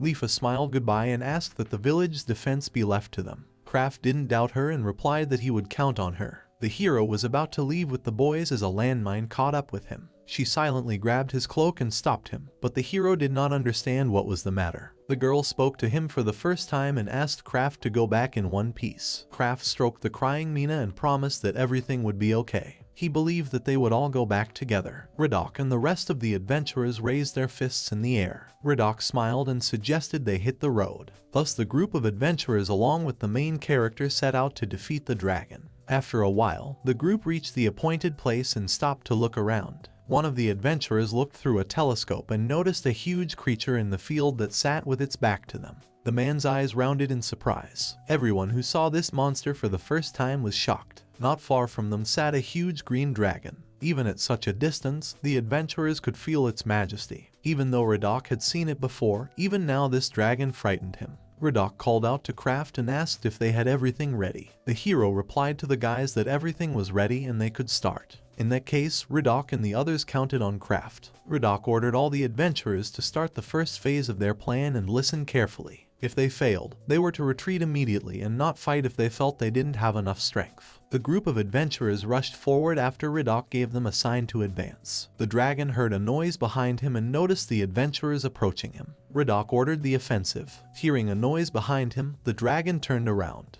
He saw a multitude of adventurers running straight at him with weapons in their hands. Ridoc exclaimed that they too were moving to attack and Persia obeyed his orders. Guy used the soaring strike and Persia applied a swift sky-piercing. Sora, along with the Jotaro, fired their oiled arrows of sharpness from the bow. The dragon looked around and noticed that the adventurers attacking him had surrounded him on all sides. Redak swung his sword and wounded the dragon right in the nose. The dragon screamed in pain and tilted its head to the ground. Sora told the boys that it began to bleed. Redak exclaimed that they were doing well and ordered them to keep it up. The disgruntled wounded dragon looked up at the leader. The hero noticed that the dragon raised its head upward. Redak warned the adventurers that the monster was about to release its fiery breath. At the sight of the pillar of fire, Kraft realized he needed to act. The hero leaned against the ground and used a great earth shaft. The huge wall that separated the adventurers and the dragon was able to protect the humans from the fire. Redak asked the others to listen to their plan. Facing the dragon's breath, Kraft had to use his defense magic. After that, the dragon would be surrounded.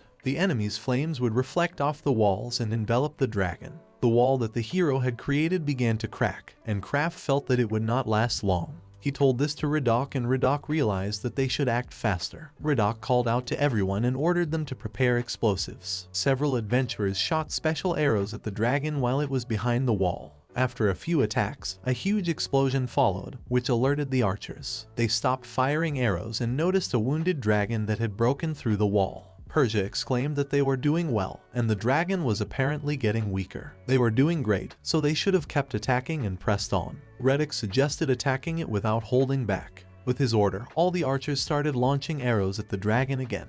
The beast felt that it was cornered and let out a deafening roar. At the same time, its body shone with a blinding light, causing the adventurers to close their eyes for a moment. A strange seal appeared above his head, and the dragon's horns suddenly glowed. The adventurers thought it was his next attack and prepared to strike back. A bright flash of light made the men hide behind their shields and close their eyes. But when they opened them, they saw only the dragon in front of them. For some reason, the beast only raised its head, but nothing happened. The hero did not understand what was the matter, and why then the dragon needed his magic circle. The adventurers were puzzled that nothing happened and thought it was just an empty threat from the enemy. Jotaro exclaimed that it was quite frightening, and having drawn the bowstring ordered the dragon to eat his exploding arrow. But just as the Jotaro fired, his arrow stopped at the dragon's head and fell to the ground. The adventurer thought it strange that his shot did not work. In that case, the mess decided to use his magic, but to his surprise, it too was useless. The guy exclaimed that his spell didn't work, and the hero began to guess what role that blinding light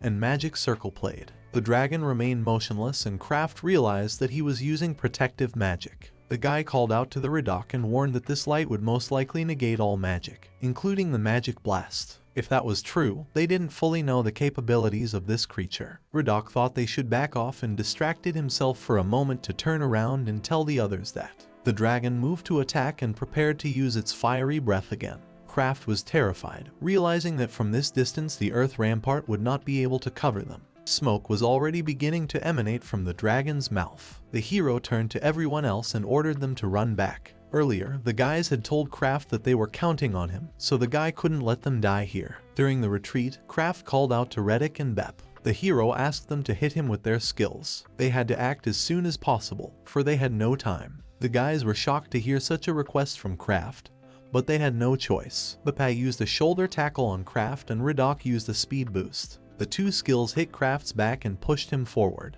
With a scream, Kraft flew forward at breakneck speed. The hero began to lurch to the ground, causing the guy to hit the ground several times in a row, and stopped. Just at that moment, the dragon opened its mouth and spewed its flames. At the moment the enemy attacked, the hero used his skill, the Great Earth Shaft. All the adventurers rushed to flee from the most dangerous point of the battle. They were almost hit by the dragon's flames. The hero tried to catch his breath, but it was hard. Drops of sweat dripped from his exhausted face, yet he barely had time to protect everyone. Sora looked at the terrifying dragon with fear and thought it was all useless. The adventurers began to lose faith and thought that they wouldn't be able to defeat him. Sora fell to her knees and told the others that they wouldn't succeed. The hero wasn't sure if they should have retreated, because if they ran away, they would have casualties. While he was thinking about this, he was called out by Persia. The girl assumed that this monster had some weaknesses. She told the hero that if the dragon was stripped of its horns, it might no longer be able to neutralize magic. Persia came up with some sort of plan and asked the guy to try to bend his head to the ground somehow.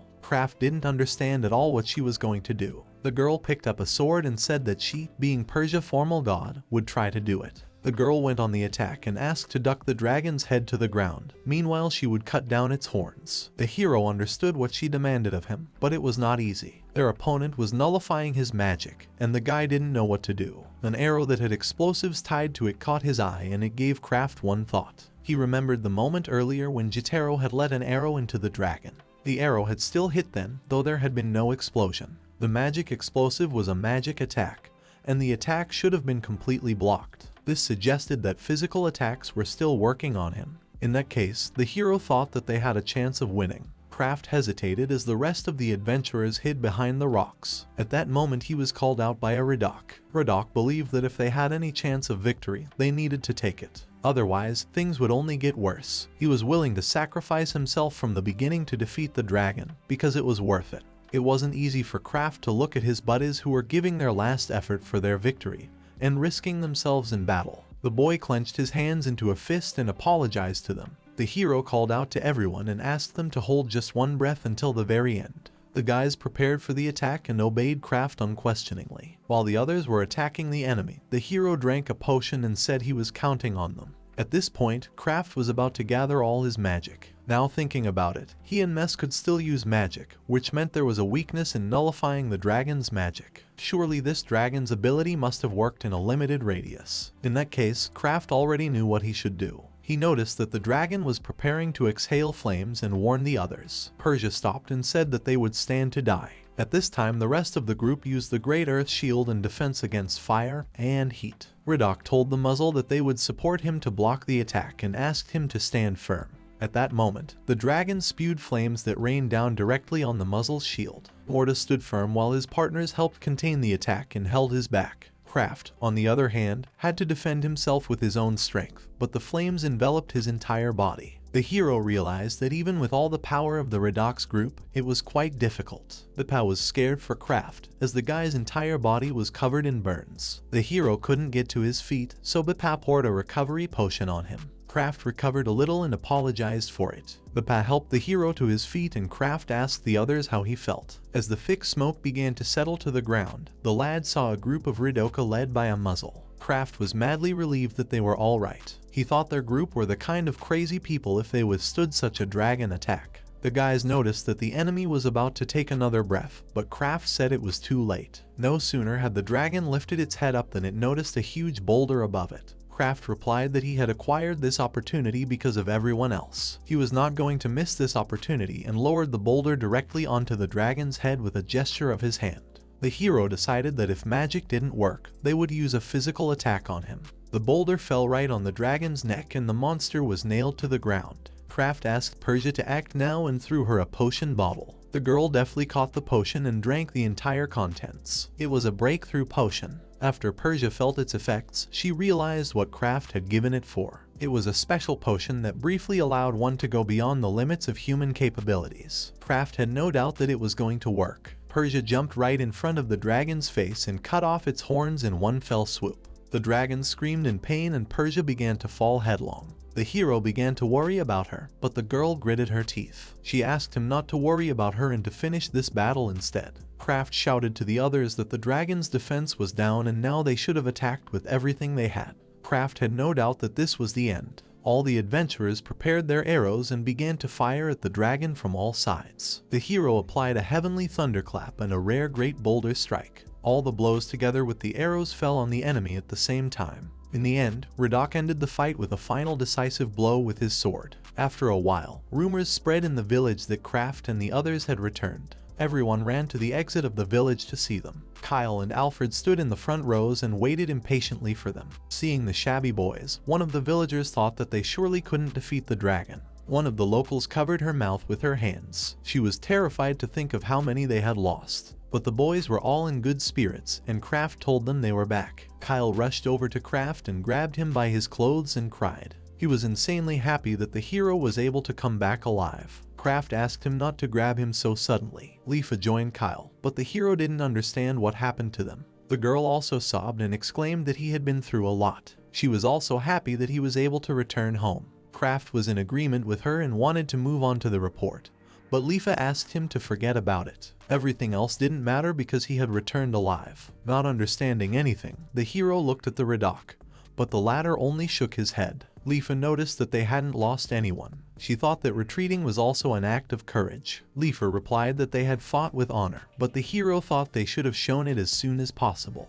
Using his spatial vault, he was able to bring them proof of their victory. Suddenly, as if out of thin air, a huge dragon head appeared, which fell to the ground with a clatter. Everyone froze in shock as the hero explained their problems. The fact was that the dragon was too heavy, so he placed it in a vault. Lifa was so impressed by the unexpected news that she fell to the ground. She almost fainted, and the guy realized that it was too sudden for them. He didn't think it would end like this. The locals shouted and said that there was a severed dragon's head here. The demonstration of the dragon's head in the square really pissed off Lifa. She covered her face with her palm, not even knowing what to say to him about it. The girl didn't want to say it, but she asked to put him in her shoes to visualize it from the outside. Kraft was embarrassed, so he apologized to her. The hero didn't think everyone would be so surprised. At that moment, suddenly a landmine crouched on his lap. The hero told her that his legs were about to go numb, but he was afraid to ask her to get off them. Somewhere in his hallucination, Mina looked at him questioningly and asked about why she couldn't sit on them. Kraft asked, oblivious to his words, and let her sit on his lap. Kyle suggested that they gather their thoughts and talk about what had happened. Kraft began the story regarding the fight. As could be seen, they were able to defeat the dragon without any casualties, although their equipment took a serious beating.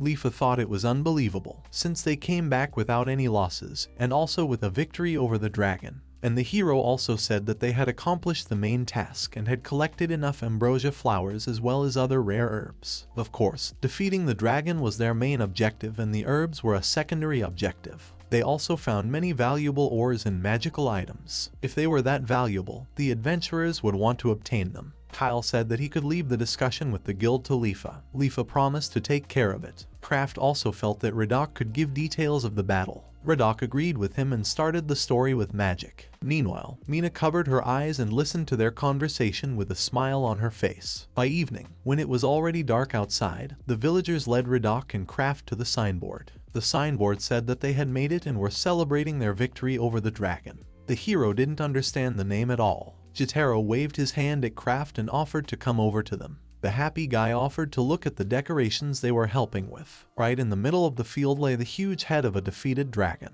Jotaro read it was cool, and Kraft thought they were preparing some kind of dark ritual. Kyle took the stage and asked for everyone's attention. Thanks to everyone's efforts, they had managed to rid the border of one of the horrors that dwelled here. Up until now, this place was called the Land of Monsters. Countless attempts to settle here ended in failure, but thanks to the victory over the dragon, they could safely live in a wider area than before. To the settlers who accomplished this great deed, the adventurers and traders, and all the people of Golden Dawn Village, Kyle expressed his sincere gratitude. Without further ado, Kyle suggested that everyone celebrate the victory over the dragon. With his words, all the locals raised their drinking mugs upwards. Out of joy, Kyle raised his mug up and, almost spilling the contents, offered them a drink. That evening the heroes threw a real feast. Lifa and Kyle endlessly devoured the food, and Radok acquired female admirers. Sora, who watched the Radok from the side, was covered with the flames of hatred for these maidens. Alfred, together with Kraft, drank constantly. The villagers kept pouring Persia a drink, but the girl said she had had enough. As Kraft stepped aside, someone called out to him. It was Radok. Radok smiled at the guy and assumed their hero was already drunk. Kraft replied with a degree of chagrin that this was not the case. Radok didn't understand what was upsetting the hero. He smiled and said that the reason they were able to succeed this time was no doubt because of Kraft. Kraft looked away and said that he had just done the best he could. Radok guessed that the hero just didn't realize what he had done. He had prepared the case and the adventurers and the equipment for it. Thanks to his careful planning, they won this battle. Kraft looked at his arm with the crest on it and said that it was all thanks to one thing. Guy smiled at his crest and said he couldn't thank her enough. Radok smiled and could only agree with him. But Radok thought that the guy could still come up with something even without that cross. It was hard to imagine exactly what he would have done. Radok thought that he could have started a gathering of adventurers, and he would have probably succeeded. The hero thought that Radok was right here. Kraft turned around at the happy people who were celebrating their shared victory. The hero decided that this was something he could really accomplish on his own. So like Radok said, it worked out this time because of him. Kraft was left to himself and sat down on the grass to look at the stars. Someone approached him from behind when they noticed Kraft resting. It was Lifa with a mug in her hands. She smiled at the hero and the guy admitted that he had a lot to drink. Leafa laughed, after which she took a seat next to him. Leafa asked him if the village would really no longer be attacked if the dragon no longer existed. Suddenly the boy remembered that Leafa's village had been destroyed in her childhood. The hero replied that at least they had greatly reduced the chances of that happening. Leafa was happy to hear that and looked up at the starry sky with a smile. The girl quietly leaned on her boyfriend's shoulder and closed her eyes. Thinking back to her parents, it could be seen that tears appeared on her cheeks. Kraft only sat next to her in silence until Leafa fell asleep on his shoulder. A few days later, after hard work, the hero finally made his elixir. Kyle thought it was a cream, and the hero agreed with him. But this time he acted differently. The guy took a spoon and said that Kyle would eat it. It was necessary that he take this medicine by mouth. Persia and Alfred were surprised that Kyle should have eaten the cream. The boy replied that Kyle had a congenital disease, so he needed to treat it from the inside out.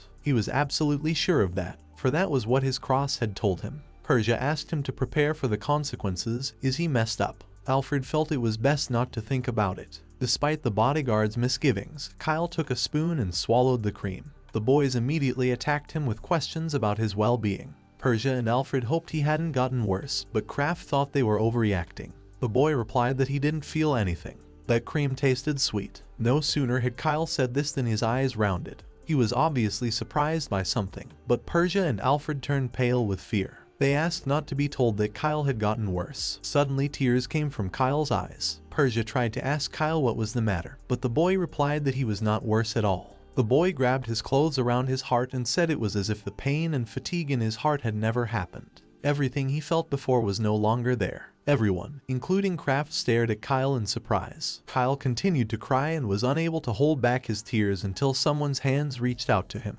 Persia along with Mina hugged the boy, rejoicing at such an event with him. Tears welled up in Persia's eyes and she smiled at Mr. Kyle. She had always believed that this day would come and was insanely happy about it. For a while, all three of them stood in each other's arms and shed their bitter tears. Even Alfred shed a tear looking at them and Kraft smiled at them. The hero decided not to disturb them, so he left the room. Following him, Alfred came out and called out to Kraft. When the hero turned around, Alfred bowed silently to him. He was grateful to him for the hero curing Mr. Kyle. The boy didn't know what he should have said to thank Kraft, for gratitude alone was clearly not enough. Kraft was glad that the medicine worked without any problems. Alfred agreed with him and exclaimed that it was indeed a marvelous medicine. He admitted that he shouldn't have thought of it, but despite Mr. Kyle's recovery, they only had one bottle. Alfred regretted that they did not have more of the medicine, because in that case, Mr. Kyle would have certainly recovered completely, and that would have been the best outcome. The hero smiled and said that it wasn't all the medicine.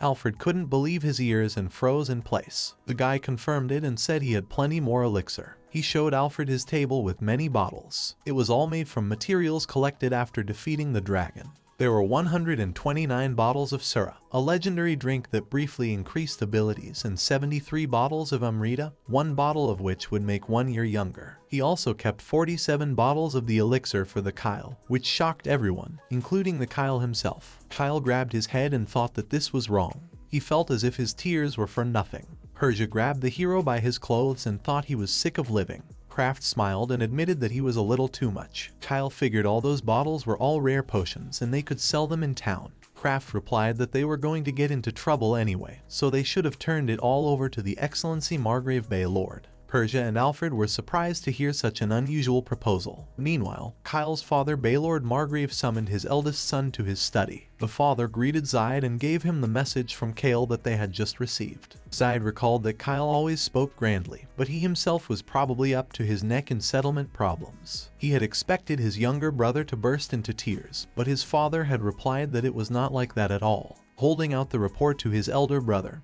his father said that Kyle had written something incredible. Zaid could not believe his eyes when he read it. The letter stated that they had succeeded in defeating the dragon and also wished to give the legendary elixir made from the collected herbs to the Margrave. Thus, the protagonist and his group were about to arrive in their territory in the near future. The hero clapped Kyle on the back and offered to show them what they had accomplished in all this time. Kyle pulled himself together and agreed with Kraft's words. On the way, the hero looked out the window and confessed that the view here was simply magnificent. It had been a long time since he had last been to the Gandhara. Kyle was glad his big brother had been here before, but Persia's face creased. Kyle remembered that it was not allowed to say that in front of anyone else and apologized to Persia. The girl didn't understand why Kyle was calling him that way, but Kraft said she had gotten it wrong. Earlier, Kyle told the hero that he respected him, so he would like to be his brother. After that, Kyle asked the guy to call him in a similar manner. Persia couldn't say that she was jealous of him, so she asked the hero to know his limits and refuse this title.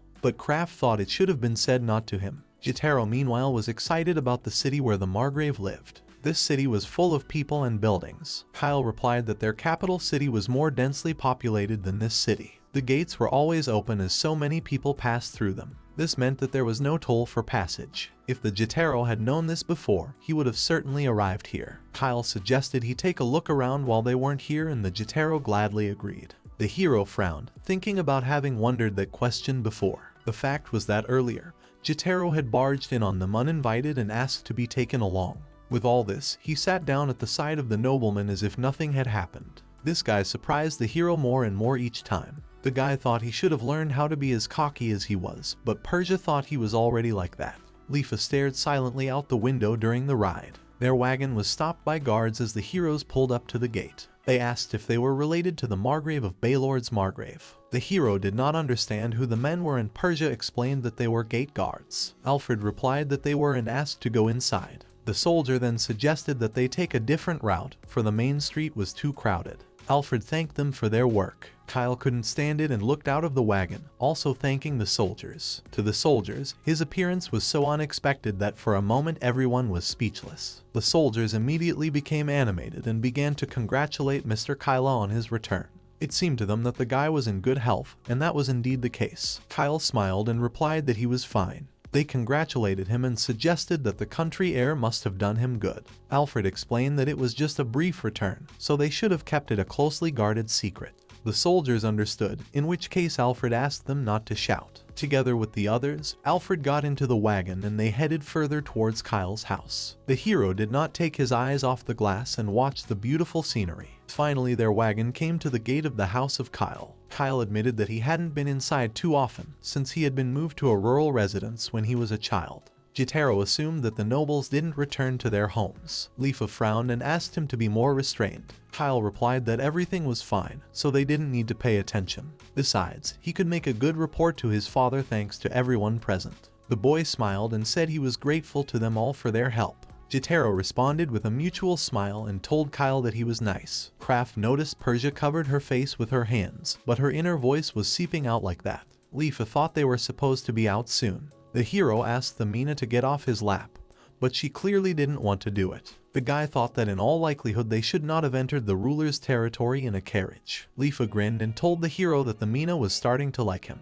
Kraft didn't understand how that was possible, since she was completely uncooperative. When all the boys got out of the carriage, the soldiers ordered the gate to be opened. Kraft along with Mina leisurely followed the carriage, while Jotaro ran around and rejoiced at the spacious yard. Persia was infuriated by this and ordered him not to run. Zed cautiously looked out of the window to see if the Kyle had arrived. All he could read on his face was contempt for the Kyle and displeasure that his younger brother had come home. Kyle and his friends were soon inside the castle, where they were greeted by the boys' relatives. At the head table sat Kyle's father, Margrave Ballarod, and beside him stood his eldest son Fraten and second son Zide. The father told Kyle that he had sent him an interesting report and had evidently come here for an explanation. The boy confirmed this and said that he would like a direct meeting as he had much to tell him. Kyle was clearly getting on Zide's nerves, but the boy tried to hold back. For starters, his father asked Kyle to tell him about their potions. The boy turned to Kraft and politely asked him to show them the potions. Kraft looked at the strict Margrave with a dose of excitement. The hero suggested that he should have just blurted everything out. Kraft turned pale as he realized he had messed up his words. He was in front of a nobleman and it was only natural to be nervous. The hero mentally asked the leaf with the Jotaro not to look at him like that. Kyle thought his father was fine with that and of course agreed with Kraft. The hero ended up showing them 44 bottles of elixir, 129 suras, and 73 amrita. Zide couldn't believe his eyes and was covered in droplets of sweat. His father approached Kyle and said that he had brought incomprehensible things in incomprehensible quantities. Kyle confirmed and said that it was too much for him alone, so he thought it would be better to hand it over to his father. The Margrave was quite sure that this was not an easy thing to deal with. His son had achieved something significant, so his father asked to be proud of himself. Kyle sincerely thanked his father for such warm words. Kyle's eyes were sparkling with happiness. The Margrave thought it would be wise to present some of these things to His Majesty, especially if they sold it all in the market. The economy would simply collapse. The eldest son gawked at the Amrita that brought back youth. Father suggested that we move on to the topic of slaying the dragon. Although the potions were indirect proof, Father hoped that Kyle had direct proof of victory as well. Kyle stunned his father with the news that they had taken the dragon's head with them. His father didn't understand how that was possible, since they didn't have a cart with them. Kyle pointed to the craft and said that it was in a special vault. Fratton's older brother was impressed by such a statement. Fratton furrowed his eyebrows, doubting their words. He said that eventually it became clear to him. Kyle must have meant some simple lizard by dragon. He grinned and said that his younger brother had learned to brag like an aristocrat. Kraft recalled that normally a special storage room couldn't hold such large things if one reasoned logically. In that case, Kyle's father suggested that they go to the back garden. Kyle refused and told his father that the garden would be too small. Fratton grinned with delight. His curiosity was piqued, for Kyle's statement was quite strong. In that case, the eldest son suggested to his father to amuse them and use the front garden where people often passed by. And if this dragon is really so big, it will please the common people. As always, this guy was great at pissing others off, judging by the faces of Persia and Alfred. They were fighting, risking their lives, and these two were behaving in a similar manner. Jotaro thought that if these guys weren't Kyla brothers, Alfred and Persia would have knifed them on the spot. Kraft put in his word and had something to say to the Mark Count. Kraft said with all confidence that it still wouldn't be enough as they would crush all the flower beds. Hearing such a statement, Zaid couldn't stand it and laughed at the top of his lungs, covering his eyes with his hand. Since this was indeed the case, he suggested that they should be bold. Besides, they had no problem with it. In the end, the father allowed them to go out to the main garden and do everything there. The boy understood everything and thanked the Margrave for understanding. When the hero and the others went out into the crowded garden, Kraft looked at the Margrave's house. There he noticed in the window of the Margrave's house that he was watching them closely. Standing next to him was a smug Zaid, who was eagerly awaiting their show. The hero sighed heavily before doing so. Using his magic, Kraft increased the volume of his voice and addressed all the passersby. He asked for a bit of attention and all the people turned in his direction. Lifa was impressed that she could hear his voice so clearly. The hero said that recently the third son of the Margrave, Mr. Kyle Baylord, had recently performed a great feat. Not only had he successfully settled in the monster lands, but because of the excellent leadership and cohesion he brought, they were able to defeat the terrible monster. However, it would be difficult to believe only his words, so they could see the results with their own eyes. The hero asked to praise the Kailu to the young and promising ruler. Thereupon the huge head of the defeated dragon fell with a thunderous crash right behind Kyle's back. The monster's head was so huge that it raised clubs of dust upwards and almost hit the Margrave's house. All the people, including the Margrave and Zaid, bulged their eyes at the incredible creature. After recovering from the shock, the people immediately shouted and raised their hands in the air praising their lord Kyla. They shouted that it was incredible and it was the biggest monster they had ever seen. The children thought that Mr. Kyle was amazing and they were glad that he was on their side. Kraft was glad that all the people were excited about this dragon head. Kyle stared smugly at Zaid, who had to take a bite out of this whole situation. Behind the shocked Zaid stood the girls. On their faces was the only expression they could make after Kraft had once again gone overboard with something. The hero hoped that he didn't mess up this time, because he had asked permission beforehand. The locals were thrilled to see such a healthy monster and asked each other not to push each other around. The soldiers asked the people to line up and take their time. They could look at the head of the amazing monster, but not stand still. The Duke asked Mr. Kraft to come through. Meanwhile, one of the servants sighed heavily and said that they couldn't get it under control. They would have appreciated Kraft's advance notice. Now they had even more work to do, for which Kyle apologized to them. The Duke led Kraft into the Margrave's hall and asked to be seated. Kyle suggested that his father introduce a fee for viewing the dragon's head as a sightseeing attraction.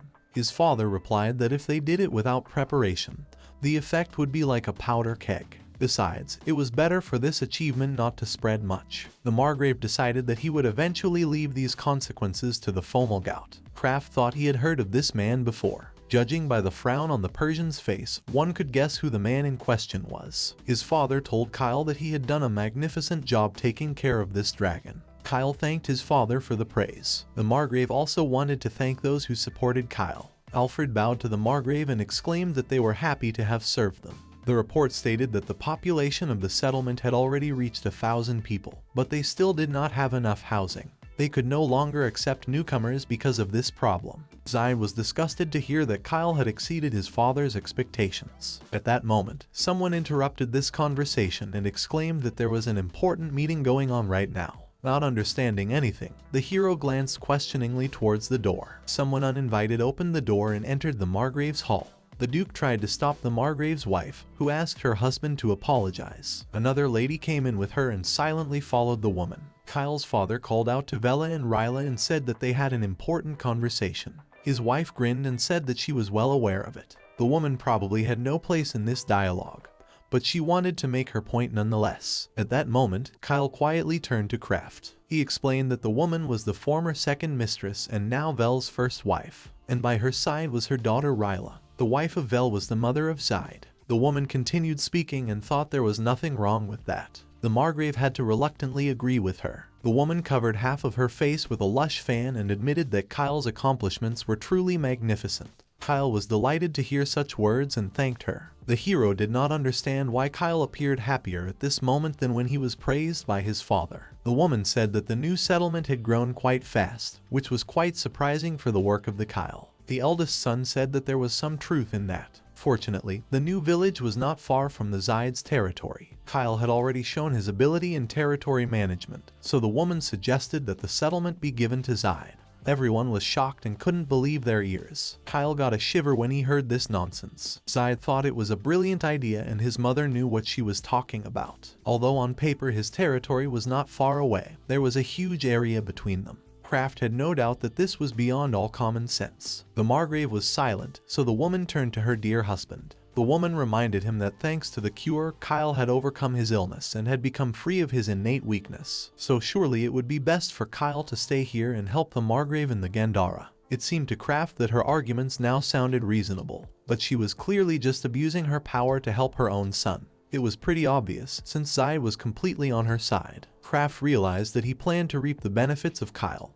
But Kyle wasn't going to be silent. He called out to Zaid's brother, but Zaid decided to speak first. Zaid said that he had recommended him for settlement, but his illness was gone, and Kyle no longer needed to worry. Zaid smirked and offered to leave the rest to his brother. He meant himself, of course. Zaid laughed as he looked at the confused Kyle. Meanwhile, Fratton remained silent and pondered the whole situation. He had something he wanted to propose to his father and the Margrave was going to listen to him. In addition to his mother's suggestion, he suggested that this settlement be left to the Zaid, and that the Kailu be given a new one. Fratton pointed his finger at the Duke and asked him to bring them a map. Lifa was thrilled to see such a detailed map. Kraft had previously thought it must be the aristocrat's secret weapon, and wasn't sure if they should have shown it to her. Fratton began looking on the map for a place suitable for the pickaxe. He pointed to the cross and said it was right there next to where the dragon had been. This area was not far from the Dubaton Empire, and the Zebia's Federation is located on the other side of the mountain range. In addition, there are several minor nations near these three countries, and it was an ideal area for development. Apparently, Kyle had a talent for establishing settlements, so his older brother suggested that he try sending him there. While the Margrave was mulling over his suggestion, a woman called out to the Fratton. It seemed to her that the Fratton thought poorly of her son and thought him unfit for the task. Fratton replied that he was not, but even for a Zaid to handle this in addition to getting a new settlement would be too much. Kyle would go there simply to establish a new settlement as before. The daughter called out to her mother and said that her brother's suggestion seemed excellent to her. Besides, if they started work at the same time, it would definitively show which of them was the best. The Margrave's wife smirked and agreed with her daughter's opinion. She thought it would be a chance for Kyle to show that it wasn't blind luck. Listening to them, Kraft was overcome with anger and hatred. He held back with the last of his strength to keep from snapping. The hero didn't realize when they would stop doubting Kyla already. But in the end, Kyle made his own decision and agreed to her proposal. Persia, Alfred and Lifa were shocked and couldn't believe their ears. Zaid laughed, not realizing when his brother became so smart. Kraft didn't understand Kyle's decision, but the boy looked determined.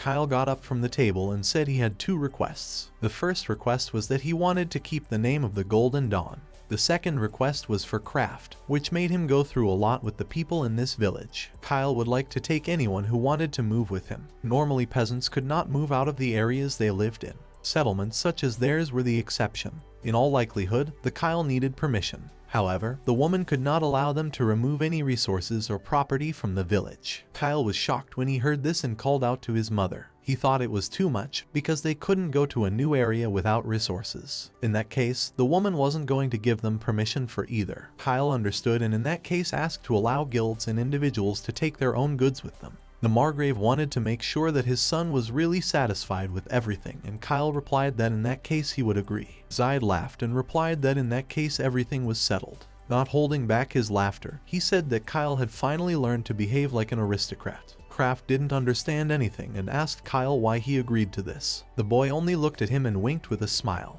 Kraft realized he was up to something. The Margrave waved them off and said that in that case their meeting was over and everyone was free to go. Before everyone else left, the Margrave called out to Kraft and said that he needed to talk to him alone. He asked the lad to come into this room a little later. Kraft got a shiver at such a sudden request. The Margrave drank tea while waiting for the hero. After a while, the hero apologized and the Margrave invited him to the table. The boy hesitantly took the mug of tea that stood beside him and sipped from it. All this time the father of the Kyla looked at him, which made Kraft feel uncomfortable. Kraft was getting scared, for he could not handle this tension. He wished the Margrave would say something to him. The Margrave finally spoke up and said that the guy was apparently a Twilight alchemist. The man had already heard that he knew a lot about medicine, but he was also quite skillful. The hero thanked the Margrave for the praise in his direction. The Count asked if the hero had heard anything about Jarvel Galleon. The lad was surprised that the Count asked about her. He knew that Jarvel was the greatest alchemist in the country and had revolutionized fertilizer. She was also a famous doctor and a well-known alchemist. The hero's eyes lit up at the mere thought of her. He also said that he had read many of her books. Kraft closed his eyes and imagined that she must have looked like an old kind woman. But the boy was shocked to learn that his idol Jarvel worked for Zaid. The guy couldn't find words and didn't understand why out of all people she worked for him specifically. Mark Count thought she would like to talk to Kraft. The man could point out the location of her mansion and Kraft understood. He bowed and said that he would deviate at this point. Leaving, the guy breathed a sigh of relief and thought that he had gotten too nervous. Lastly, the Margrave asked him to take care of the Kayla. The hero was surprised to hear such an unusual request, but made a promise to the Count. After a while, the carriage, along with the Duke and the Kraft, arrived at the Jarvel mansion. It was a rather dark and vine-covered mansion. It seemed to be abandoned and there were crows constantly cawing in the trees. While the hero was marveling at the unusual landscape behind him, a tree man came up behind him and asked him to follow him. The hero jumped in surprise and exclaimed that it was unbelievable. Right in front of him stood a real man-made monster that walked. The hero realized that it required high-level alchemy. The guy followed the tree man and thought that the Jarnal was capable of literally anything. The tree creature turned to the host and warned that he had brought Mr. Kraft here. The disgruntled girl exclaimed that he was late and asked to be taken here. Kraft hesitantly entered the room and said hello to her. He assumed that the Jarnal in front of him was a Jardal. Once the boy raised his gaze to her, he couldn't believe it. Right in front of them sat the one and only Jarvel, who looked exactly like a little girl.